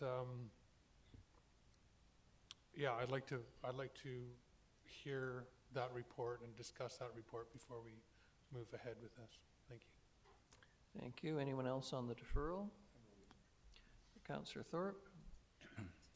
Thank you, Your Worship. Through you, if I may, I'm not going to support deferral on this. I think we need to move ahead and make a decision this morning regarding DCCs. I appreciate the information we've heard from delegations and staff. But I also know that I've been sitting at this council table for 12 years now, and when I ran first and went door to door, the very first question I was asked was regarding permitting times and the time it took to get things approved at the city. And we've had this discussion over and over again, and it's very frustrating, and I fully appreciate the efforts of staff and what they do. We need to somehow find a way to improve our timelines and our processes, but we have examined this before, and I don't think we're going to get any new answers out of an upcoming GPC session that will give us any information to bear directly on the decision in front of us today regarding DCC charges. So I don't frankly see the point in deferring it, and I won't support it. Thank you. Thank you very much. Councillor Hemmons? Thank you, Your Worship. I also don't support deferral simply because these are two separate issues. DCCs, we're hearing from Mr. Rosen, this is a 2+ year project. I would like to get movement, even if it's pushing the date out, but we actually lock it in. And the building permit review is coming. If at the time of the building permit, the timeline review, we're not satisfied, we can re-examine. But if we move this today, this gives the development community the certainty that they've asked for, and it allows staff to go forward and draft those bylaws and get going on this while that other permit work is still going on. Thank you. Thank you. Councillor Prino, then Councillor Armstrong on deferral. Sorry, I'm That's okay. trying to keep you all in order for the I know, sorry, Your Worship. Well, now I'm struggling. I was, let me just start by saying the costs of keeping this community going, the infrastructure costs are absolutely through the roof, and we have to do something. And that's why you're here today watching us struggle with what do we do with the DCCs and the ACCs. And my struggle is, if we could just get from the time of application to the shovel in the ground, if we could reduce that timeline by 50%, then we'd have homes quicker, we would have taxes faster, and we'd have money coming in to help us to take care of these infrastructure costs. That is not the case. We have to have an expectation at this table that we can improve the actual processes that we have going. Because if we could, as I say, reduce it by 50%, what a miracle that would be. And I just want to remind everybody that we're going to see the long-term care facility going forward. We're going to need construction workers. The cancer center's going now, we need construction workers. It was very clear yesterday, listening to the budget, the NRGH expansion with the cath lab, it's going to happen. Not right at the moment, but it's going to happen, and we know it's coming forward. We need housing for our workers. We need construction workers. This is such an important part. So I was not going to vote in favor of this anyway. The struggle I'm having is that we can move to deferral so I can stall it a little bit more, or as Director Hemmings has said with her motion, which she's trying to do is to slow it down to give our development community time. So I think I'm going to vote against the deferral for now, but I'm not voting in favor of the DCCs either, so I'll just make that point known. Thank you. Thank you very much. Councillor Armstrong? Yeah, I just want to say I'm going to vote against deferral. I agree with the motion, or with Councillor Hemmons' comments. Her extra year makes a difference. And I think the other thing we're forgetting about is the feds have said that they're going to be introducing, I guess it's parliament legislation, whatever, on DCCs. So that's going to have a big impact as well. Thank you. Thank you. Anyone else on deferral? I think that I'm not. Councillor Eastmere? Yeah, on the deferral, I know that it's seemingly two separate issues between the permitting and the DCCs, but as we've heard, all of the comments from the development community seem to have them intrinsically linked.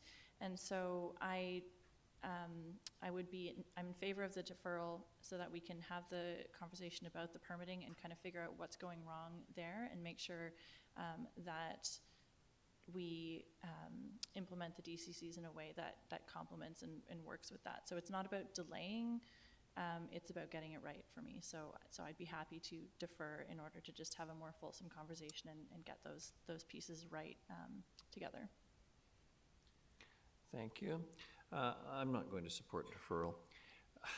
We had a long list, uncertainty in markets.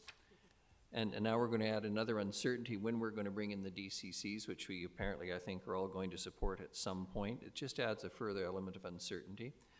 They are unrelated matters. I agree completely with Councillor Hemmons' position on this, and Councillor Thorpe has pointed out we've had concerns raised about the building permit time for a very long time. It's time to fish or cut bait, and candidly, this is a committee meeting of council, so it'll come back to full council again anyway. I'm inclined to remember the sage words of Glenn Clark, who was notoriously impatient, and I've said it many times in this chamber: process, it's for cheese. With great respect, the process is starting to kill us. Even left-wing scholars are starting to write about how process is stifling the economy in such a way that, in fact, you're impairing the ability of the working classes to actually get their fair share of national wealth. So, having said that, it's time to make a decision this morning. We should make a decision and get on with it, so I won't support deferral. All those in favor of deferral: Councillor Eastmere, Councillor Gesselbrock, Councillor Manley, and those opposed: Councillor Hemmens, Mayor Krogh, Councillor Thorpe, Councillor Perino, Councillor Armstrong. The motion to defer is defeated. We're back on the main motion, and I have in order on that Councillors Gesselbrock, Thorpe, and Hemmens. Pardon me, and Councillors Gesselbrock, Thorpe, and Perino. It's just changed. Councillor Your Worship. Pass. Councillor Thorpe. Oh, thank you very much, Your Worship. Yes, I'll certainly support this, and I appreciate the revised recommendation that Councillor Hemmens brought forward. I think we've heard from most of our speakers this morning the understanding that development cost charges and ACCs are a necessary part of doing business. Inflation is a fact of life. We need to fund future infrastructure, but we also need to do it in a way that does not unduly hamper future construction and developers. I think we're setting a middle course here by extending our timelines, by phasing this in over a period of not just months but years, and I think that's fair to all. So to me, it's similar to setting or revising user rates in our recreational facilities. Every few years we go through a process and we have to update those rates to reflect the economic reality. This is the case here, and I think most people are understanding of that. So I support moving forward today, and I hope Council will agree. Thank you. Thank you. Councillor Perino. Thank you, Your Worship. And just to say very clearly, we have to have the infrastructure taken care of. That's just a part of the life of what we deal with at this table on a regular basis. And we also need to have housing. The problem that I have is that we have to expect to reduce the process time by at least 50%. We need that housing. Developers have absolutely no control. Once their application goes in, they have no control over what happens at our office. And that absolutely wrecks their planning and their financial situation. I will not support this at this time. Until we get that figured out, I don't see that it's the right option to be moving forward with DCCs. However, I am very thankful, Councillor Hemmens, for bringing the motion forward. Thank you. Thank you. Mr. Sims. Thanks, Your Worship. And I apologize, and when Councillor Hemmens made the original amendment to the motion, it just might be my hearing and following up with that. So just January 2028 as the bylaw implementation date, which would mean that these are grandfathered till 2029. Okay, thanks. Thank you. Councillor Manley, then Councillor Eastmere. Thank you. I actually have a question before proceeding, and that's related to one of the delegates was talking about the average cost of a home, and then these DCC charges are supposed to be between 1% and 3%. But if the average cost of a home is $850,000 in Nanaimo, how did these rates, how are they set? I know it costs a little bit more than the average cost of a home to build a single family home or medium density residential or high density, but I'm just wondering what was the process in determining the rates that we see in front of us? Yes, thank you. So in terms of the land use categories that are proposed, low, medium, and high density residential, the way those are determined are through equivalency factors, which are some of the technical inputs that help differentiate some of the proxies to the infrastructure burden that those types of uses place on infrastructure. So for water and sewer, those are developed through a persons per household equivalency unit. For drainage, it's a coverage basis on runoff coefficients for the area that those would be impacting. For transportation, it's a trip unit ratio that's determined by the transportation guides in Canada. So there are various equivalency units that are used to support how those costs are distributed for each of the service areas across each of those land use categories. Yeah, I'm just curious because is it set at what a new building cost would be, like for a new single-family unit? Rather than, because the average home cost is based on older homes as well, being resold, is that?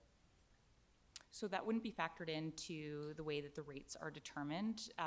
They're really intended to, the legislation guides how they can be created, and the current resale value or values of homes aren't a factor in how that methodology is laid out according to the legislation to be able to contribute to the rates. So really what it is, you know, and this is really guided in the legislation, it's project cost lists that are developed through the technical needs of the city, developed by staff through various master plans and work. Those project costs are really the drivers that are fed through those equivalency factors based on land use category against the amount of growth that would occur during the city, in the city. That would be really what generates those rates that are determined. Okay, thank you. Complex process. I do support pushing this off into January 2028, so I appreciate that amendment. I do know we need to increase our DCCs and ACCs, but I think that putting it off a little bit longer gives some certainty to the development community, especially given the current delays in development and building permits. So yeah, I'll support this. Thank you. Thank you. Councillor Eastmere. Thank you very much. I really appreciate all of the delegations coming today and the letters that were shared. I think that the issue with the permitting times is obviously really impacting this. The exorbitant cost of infrastructure is a huge challenge that the city is dealing with. It was helpful to hear from staff about like moratoriums in the past when we didn't have the ability to provide new hookups because of the cost just wasn't feasible. So obviously we do need a better funding model, and I think that's something that the Federation of Canadian Municipalities is also working really hard to advocate to the federal government about the need for a new municipal growth framework so that we can actually fund the infrastructure that we need, because at this point I just don't think we can do it off the back of developers and off property taxes. The math just doesn't math on that anymore. And I don't know if we've quite gotten this right. I'm hearing like a lot of mixed reviews, even with pushing it off. I think like delaying implementation is kind of the lazy way of doing it because we're not like really getting it right. We're just saying like, this is gonna be a problem like in a few years from now for developers. And I think when we get to that timeline, we're gonna have the same kind of feedback that it's not feasible. So I'm just, I can't support it at this point because I just don't think we've totally gotten it right. And I'm interested in further engagement to really finesse this in a way that isn't just pushing it off into the future. Thank you. I'm going to support the motion on the floor. What this discussion points out, and what many in the public don't understand, is that, you know, when the economy's rising and housing costs are going up, even if construction costs are going up, developers can make a lot of money, right? You can get very rich. And if you have a decent taxation system, they'll pay back a good chunk of that profit back into government and it'll get distributed. That's the way the world works. We are in a position now where, as Ms. Cody's wisely pointed out, it's not going to make a heck of a lot of difference what the DCCs are if nobody's building anything, because we're not going to be collecting them anyway, and we're not going to have the housing built that we need. I've just finished what we'll call a high school level history of the Prime Ministers of Canada, written by an Ontario high school teacher who's a fairly well-known historian, and it reminded me, particularly the section around Jean Chrétien and Paul Martin, how this country basically abandoned a national housing strategy back in the 90s to balance the federal budget, because the budget was absorbing, 30% of Canada's national budget was going to debt servicing, which was unsustainable. Now, 30-plus years down the road, that doesn't look like such a hot proposition, abandoning a national housing strategy and getting out of public housing, because we've now come to realize that a huge portion of our population can't possibly and will probably never be able to afford housing in the private marketplace. Having said all this and dribbled on, and I say I've inspired Councillor Gesselbrock, which I was hoping I wouldn't do, so we wouldn't delay the debate too much, but having said that, the DCCs in and of themselves are not going to kill housing development in this community. But implementing them sooner and as was proposed in the draft motion, as opposed to what Councillor Hemmons has proposed, would just add a further signal and would potentially delay construction projects in the interim to keep our economy going and keep us moving down the road. The world is not going to end because this is not going to be implemented as quickly as the recommended motion suggested. And I can only hope that the public, when they hopefully listen to this debate, will understand, as I tried to say at the start, there are incredible costs in developing a project. And the timing, as Mr. Binder pointed out, is killing. When you purchase a piece of property and you're paying the bank on the mortgage you presumably took out to purchase the property, and then you're spending money, as Mr. Strongtharms pointed out, you know, a couple $1 million so far in soft costs, and you add it all up, and at the end of the day, you're going to hope that you've got enough sales that you can sell it and make it work. And you know what? In a rising economy, it'll probably work, hopefully, and as I say, the government will get some taxation at the end of the day, and that's great. But in the meantime, delaying this, as I say, with the motion is made by Councillor Hemmons, I think is the right thing to do. It's unfortunate that it's a fairly big jump, but it's not that big a jump compared to what the costs are, and this is a wise audience out there, experienced. They understand what the costs of construction are and what it means for our infrastructure that it's needed in our community. So I will support the motion on the floor. Councillor Gesselbrock, you'll get the last word, I hope. Thank you, Mayor. Through you. I'm in support of this. You know, when I take a step back, I think the biggest challenge that we are going to face is getting enough housing, you know, in the next few years to just keep up with the amount of demand, and the less that we do have out there, all the other issues that we're facing in terms of not having housing for people to work in the community, the homelessness challenges, that's all going to add up. You know, I do hope that this provides a little bit of a breathing room for the development community and get those permits in. That's all I have to say to that. So, you know, I potentially could have found a bit more nuanced approach, and I think a bit more focus on the permitting challenges with, you know, delaying this by a month. But ultimately, I think that this does provide a bit of help, and I think that's something, you know, if there is a little bit more cost to the taxpayers in the short term, I think we'll miss out on $10 million or something dollars not doing this maybe a bit earlier, but I do think that subsidy from the community is appropriate given the real issues that we need to get this housing built. So thank you. Thank you very much. Motion's on the floor. All those in favor? Councillor Gesselbrock, Councillor Hemmons, Mayor Krogh, Councillor Thorpe, Councillor Manley, Councillor Armstrong. Those opposed, Councillors Eastmere and Perino. Motion carries. We're past the morning break time, and we've dealt with the most important item on the agenda, so let's take the morning break now, please. We'll reconvene at 11. And thank you to all the delegations and those who've attended this morning to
municipalities over the summer months last year.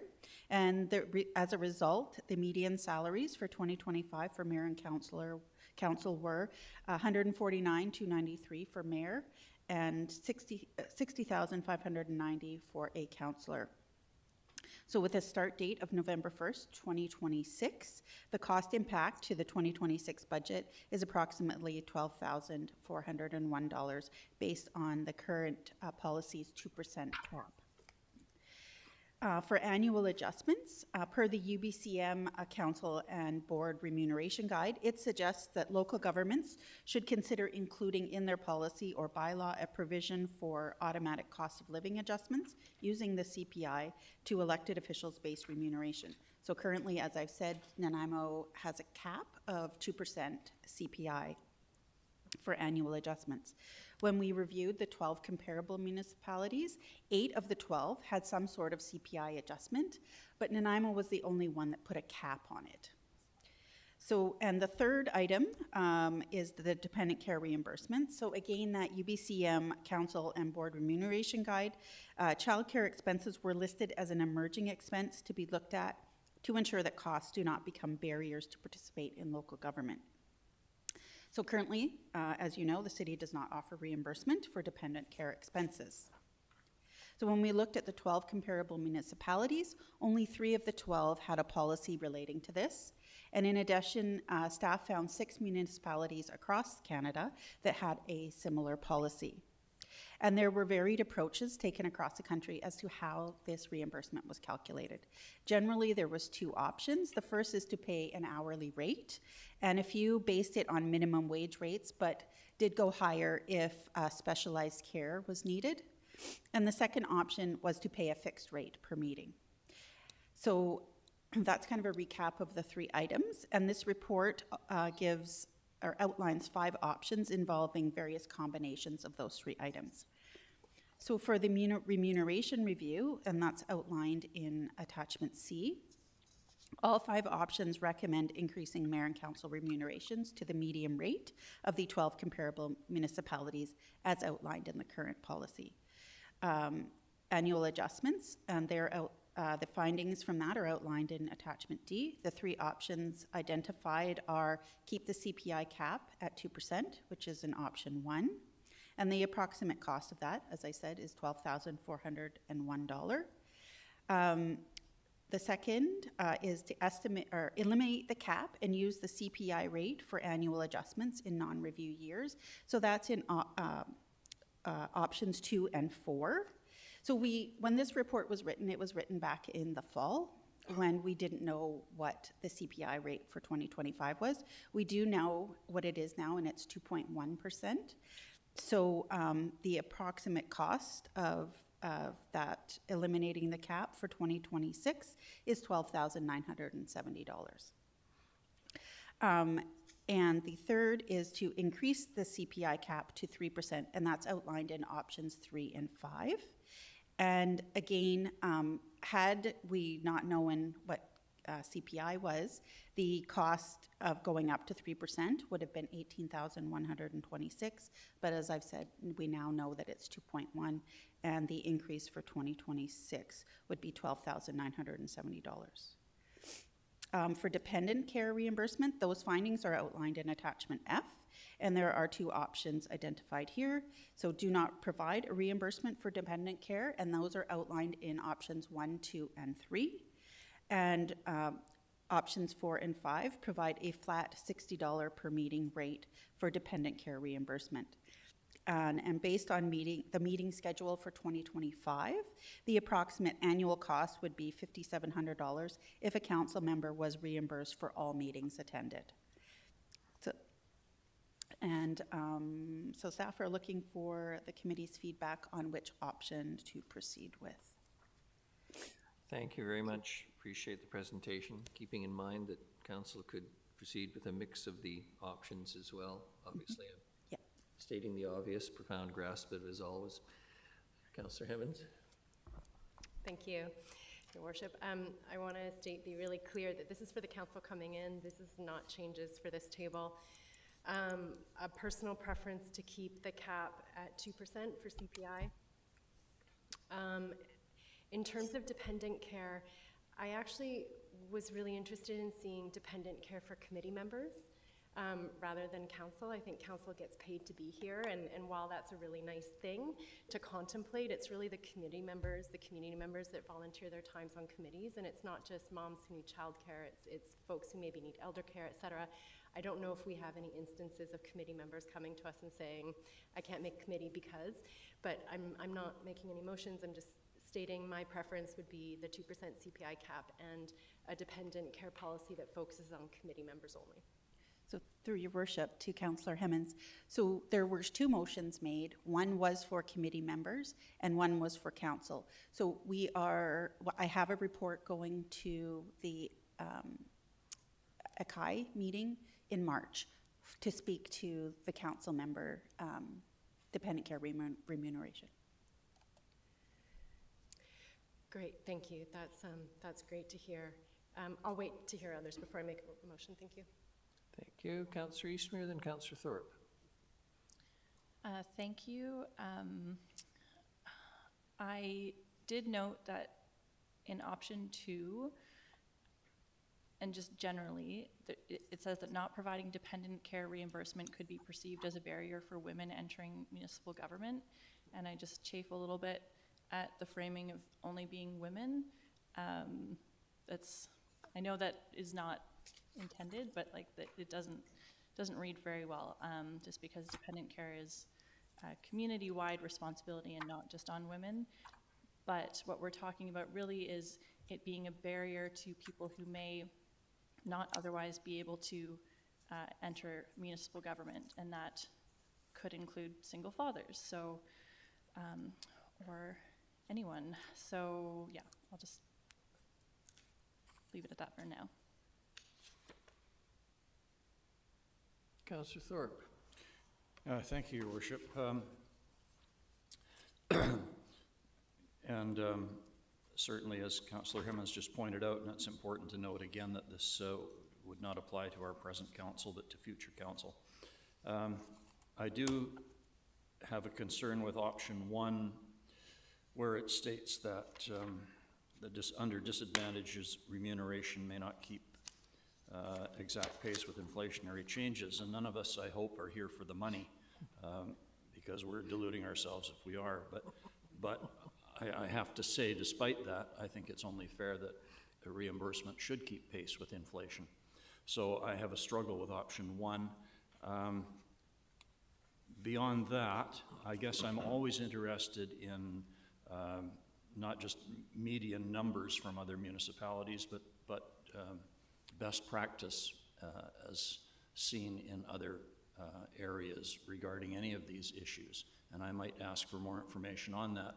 And Your Worship, if I may, and again, I realize this is just a committee meeting and it would go forward to council, but we are missing 3 council members here today. That's a third of our council, and I really feel they should be part of this discussion. Thank you. Thank you very much. I'm inclined to agree with you. I'm not seeing anybody else right now, so I'm going to ramble a bit. I have always said the same thing throughout the time that I have had public office or sought it. It's an honor and a privilege to do it. And there is nothing, I think, that's more uncomfortable, is the kindest word I can use, than having to discuss remuneration. Keeping in mind, particularly if you're planning on running again, and I don't mean this as a criticism, because what is being proposed would be increases that would take effect for after the next election. But having said that, if you know, there's a certain self-interest that's unavoidable for those of us who have announced or are intending to run again. I have looked, and most particularly at the attachment C, it's page 123 of the written materials. If you're using a paper binder, as I am, as opposed to electronic stuff that all you brighter, younger, more able people do. And I just look at this. My current salary is $134,433 a year. In addition, each of us get roughly another 25 for sitting in the regional district. Unless, I'm not finished yet, Councillor Eastmere, unless you're don't sit on the regional district. But that together means I'm getting paid about $160,000 a year. That's a pretty nice coin in a community, even where housing costs are up, etc. I note the mayor of Kelowna, who represents a population that is getting, well, 45% roughly larger than Nanaimo, gets $145,200 a year. And I don't know what increase is planned, and those councillors there get 58. It ranges all over the place. I, like Councillor Thorpe, have never been satisfied with the median because, for instance, at the federal government level, it's led to dramatic increases. And you know, I come back to the point I made in the previous debate. If we have a proper income tax system anyway, you're going to get it back with progressive taxation anyway, arguably. So I guess I just hate this. I am not comfortable on voting for an increase for myself or indeed anybody in some respects. As I said earlier in a private conversation at the break, none of us forces us to do this, and yes, there's a concern around representation and ensuring people that, you know, having children or disabled parent or somebody who needs your care shouldn't be a discouragement to seeking public office. But, you know, I'm not concerned about the number of people who seem to seek public office during any given election. So, you know, Councillor Thorpe and Lord, I hate kicking cans down the road. If someone, given the absence of 3 council members, wants to defer this to another meeting, I'd be happy to do so. But I must admit my inclination, for what it's worth, if the motion that I would support would be one that would maintain the status quo, not put a maximum on the CPI, because unlike the city, I don't buy a lot of steel and concrete, but I do buy groceries. I'd prefer to do that. I think what is being paid for what's expected of one now is reasonable and in the range, and it is particularly so as not as many as the media may exaggerate, I suppose, but a number of Canadians still face real challenges, are living on fixed incomes. I believe yesterday in the budget, the government announced that they're increasing the interest rate on the deferred taxation that the program many seniors on fixed incomes, et cetera, take advantage of. I believe the interest rate is, pardon me, not taxation, the interest rate is going up to 6.9, maybe I misheard. I could be wrong, but we'll find out when the dust settles and there's more commentary. So I've just rambled. I've indicated sort of where I feel in a general way, and I realize it's frankly unfair to members of council, many of whom don't enjoy the, how shall I say, the having lived in the best of times, which I remind everybody my generation of boomers has. So, here endeth my ramble. Councillors Gesselbrock, Hemmons, and Eastmere, please. Thanks. I'm not sure what the difference between the status quo, increased mayor and council salaries and median rates based on 2025 remuneration survey, that's the same all the way through, correct? Okay, so that we look at the median and then really we're making a decision on CPI, 2% or not, and then the 2%, 3% or no cap, and then having like the child care end of things. No, and the proposal is that we would basically increase it to the median based on where we sit with other communities of similar size. So that's different than what we're currently doing. I'm confused. Yeah. No. They're all the same. And we just choose to increase it for the next incoming council. Okay. To speak to this, like, I think keeping with how we're doing it and do the increase for the incoming council, which is basically status quo, is something that I support.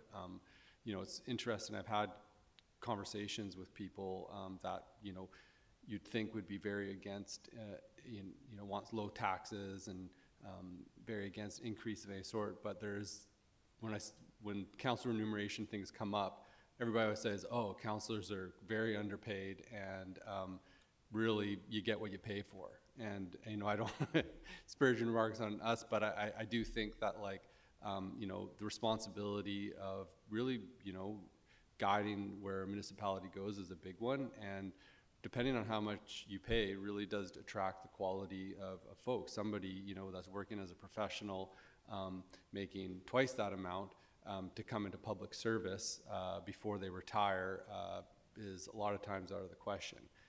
But when people, it really narrows out who's available. And so I think at the very minimum, we can keep up with what we've been doing. I would support raising the CPI cap to 3%. I think having it unbounded isn't fair, because in a time of a huge CPI increase, when nobody else's wages are increasing that much, it would look horrible to, you know, get a 6% increase when other people are having to struggle with inflation and that. But I would support the 3% and the status quo. And for the childcare and that's a difficult question. And it feels uncomfortable making a decision in that place, having like young children myself. And I think that speaks to what the mayor is talking about, having to make decisions on what your own remuneration is. Luckily, you know, I have a partner that we can trade off on childcare responsibilities, but I can see it being a barrier for some potentially good people to be in this role, and it is something that it's important to consider, and especially for committee members of the community that we're asking to be sitting on committees. I would support having, for sure, remuneration for committee members like for dependent to sit on our committees. Thank you. Thank you. Councillor Manley, then Councillor Eastmere again. Oh, thank you, Your Worship. Yeah, I'm fine with the cap at 2% or 3%. Either one of those works for me. With the dependent care, I don't have any dependents, but I do see that it would be open the door for people that do have dependents for those times when they need assistance, to open it up, and not just for women, but for single parent families or people that have elder dependents or other types of caregiving. And so I'd be willing to support that, one of the you know, based on CPI and implementing dependent care policy, because I think it does open the door for other people who might not consider being on council just based on, you know, maybe they have a child or a dependent that has other challenges that they need somebody to step in for, and I think that it diversifies the voices on council to make that an option that's available to people. Thank you. Councillor Eastmere. Thank you. I actually wanted to ask for clarification on a comment that you made about, like, I was trying to figure out which option it was that you were saying you were in support of. Just to be clear, candidly, the only thing I'm supportive of is simply tying what currently exists to CPI. I'm not looking for an increase in according to the median rates, et cetera, et cetera. I'm pretty base on this, and that's why I made the comments about other mayors and the population involved, so that if inflation's 3% next year, then I'd get a 3% increase on the salary that I'm receiving, and speaking for myself, as opposed to what the recommended motion options are, that the salaries would obviously potentially increase to the median as contained in the survey, et cetera. Ms. Mercer, I'm not saying anything incorrect, am I? No, as I understand it, you're saying take the 25, your salary that you're receiving in 2025, add the CPI increase for 2026, and disregard anything that came out of the comparative survey. Okay, and then no cap on CPI. Okay. So it isn't one of the options, it isn't one of the 5 options, it's a hybrid of certain elements of the options available.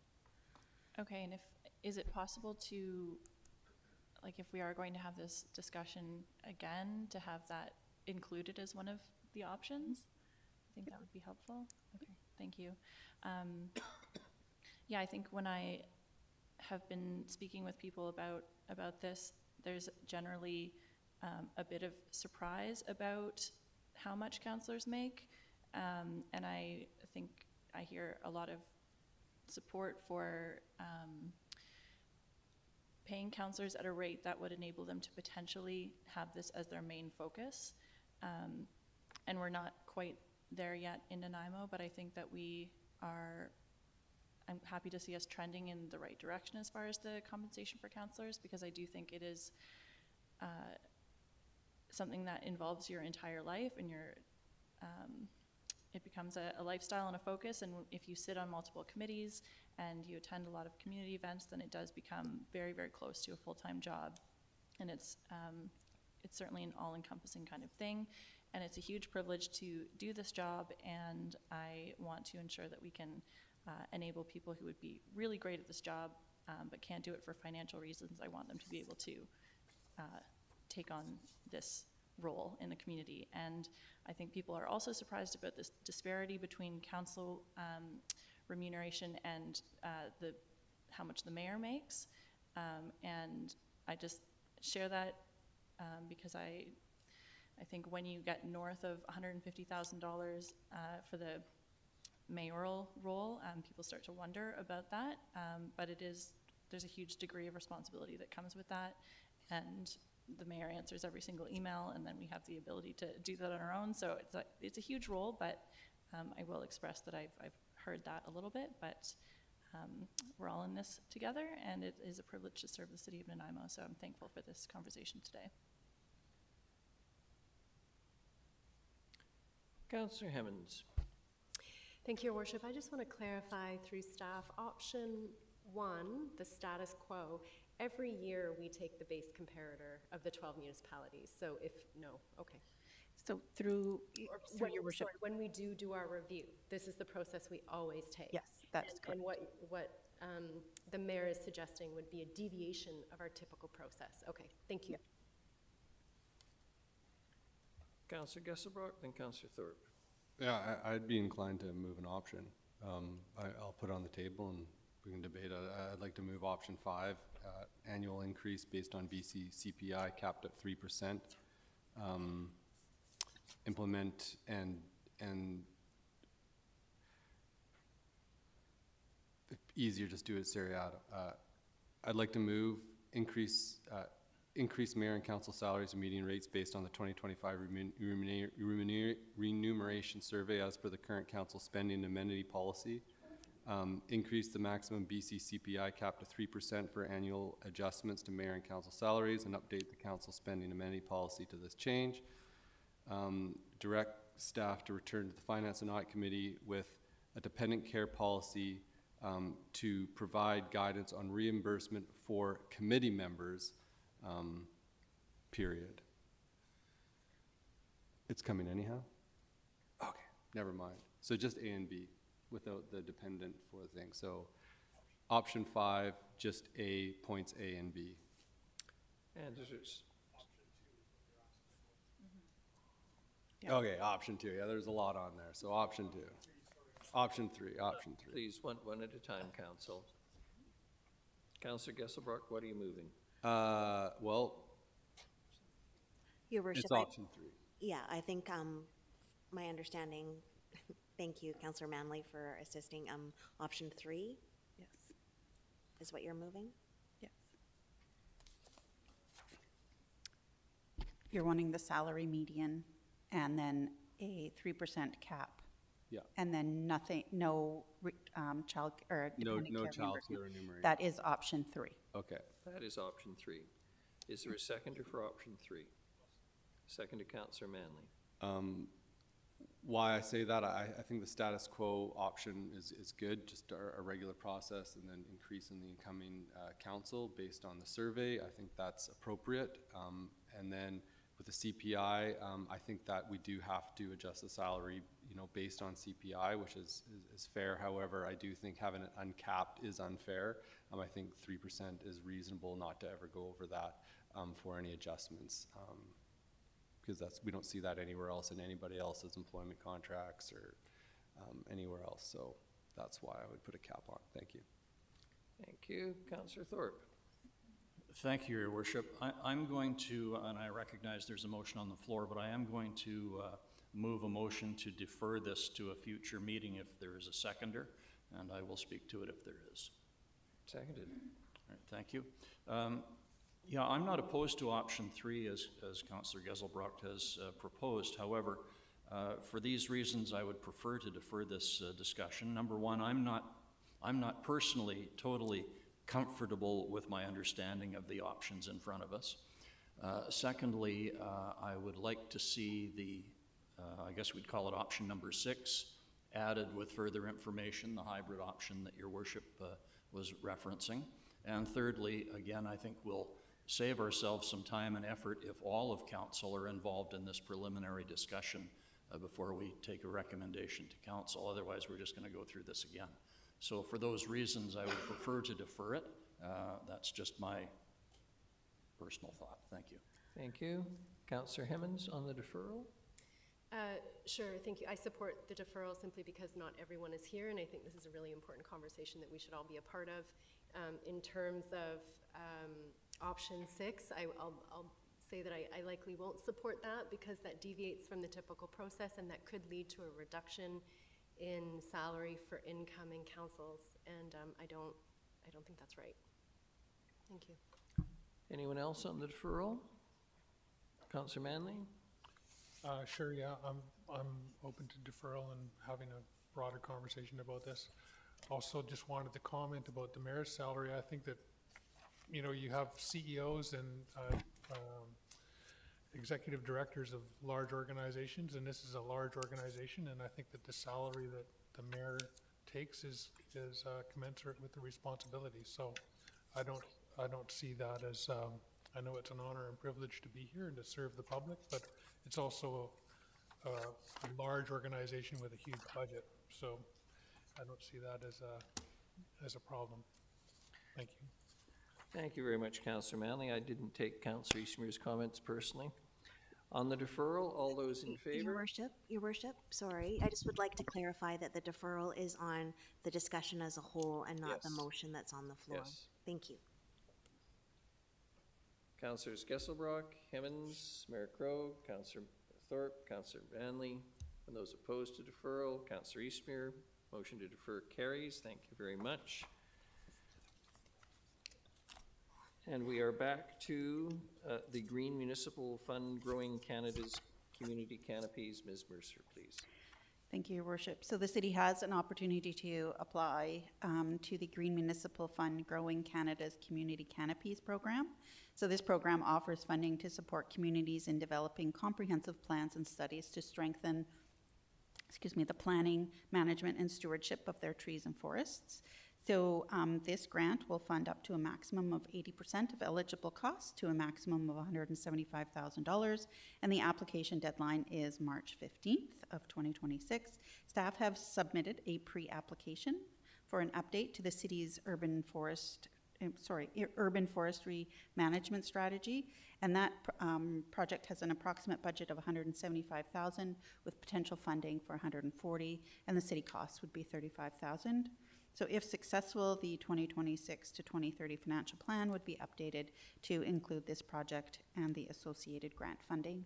So staff are here to answer any questions you may have on this. Thank you very much. Councillor Eastmere? Thank you. How would we decide where we would invest this money if we received this grant?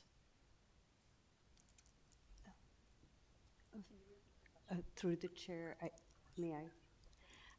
Through your worship to Councillor Eastmere, in the report it does outline that this would be used to update our 2010 urban forest management strategy. The city's invested in a lot of initiatives since then in terms of approved canopy assessments, and so all of that, should we be successful, we would use that to update the 2010 strategy, bringing in new information we've gotten over the last few years. Thank you. Yeah, I think there's a lot of desire from the community to see more trees planted in many different neighborhoods, and so I'm really glad that we're applying for this. I have my fingers crossed, and if it means that we can better invest in our urban forest, then that will be very exciting. Thank you. Anything further? Thank you, Ms. Mercer, much appreciated. The next is the quarterly budget transfer report. over to you again. Yeah, thank you. So as required per the budget transfer policy, staff are to disclose to council when a transfer results in a new project over $75,000, the transfer is over $100,000, or a delay or cancellation of a project results. So there have been 5 instances in the fourth quarter of 2025 where the transfers have met this criteria. Details on each one of those incidents is outlined in the report, and staff are here to answer any questions you may have on these items. Councillor Hemmons. Thank you, Your Worship. Please. All looks good. Question about the Stadium District wash car and third base accessible ramps and platforms. Unlike the other ones, this one seems like we maybe just didn't do appropriate planning because there was no provision for appropriate platform, stairs, or accessible ramps around the new washroom facility, as well as connecting the existing bleachers to the new wash car. Was that just a planning issue, or is this a scope change? Through the chair, I'll ask Mr. Bryson to come down, but it was partly changes to our building codes, so perhaps Mr. Bryson can explain in more detail. Thank you. Good afternoon. Morning, still. Good morning, Council. Correct. When this project was first initiated, there wasn't any provisions for the ramps, the platforms, how it connected to the existing bleachers and accessibility, that type of thing. So it wasn't put in place when it was initially started. And then when we went through code changes with the wash cars, there was an extensive amount of code changes we had to undertake over the last couple of years. Once those were done, we would send it back to our architect to come up with what our proper structure would be for attaching the bleachers to the wash cars. That included the accessibility ramps, platforms, stairs. So that's all been put into place now, and that's what the cost came out at. Thank you. That makes me sympathetic to the developers who were in the audience earlier. You know, code change is costing us $162,000. Thank you. Yeah. Thank you. Nothing further? No questions? No other business? No question period, I'm sure. We do have a question.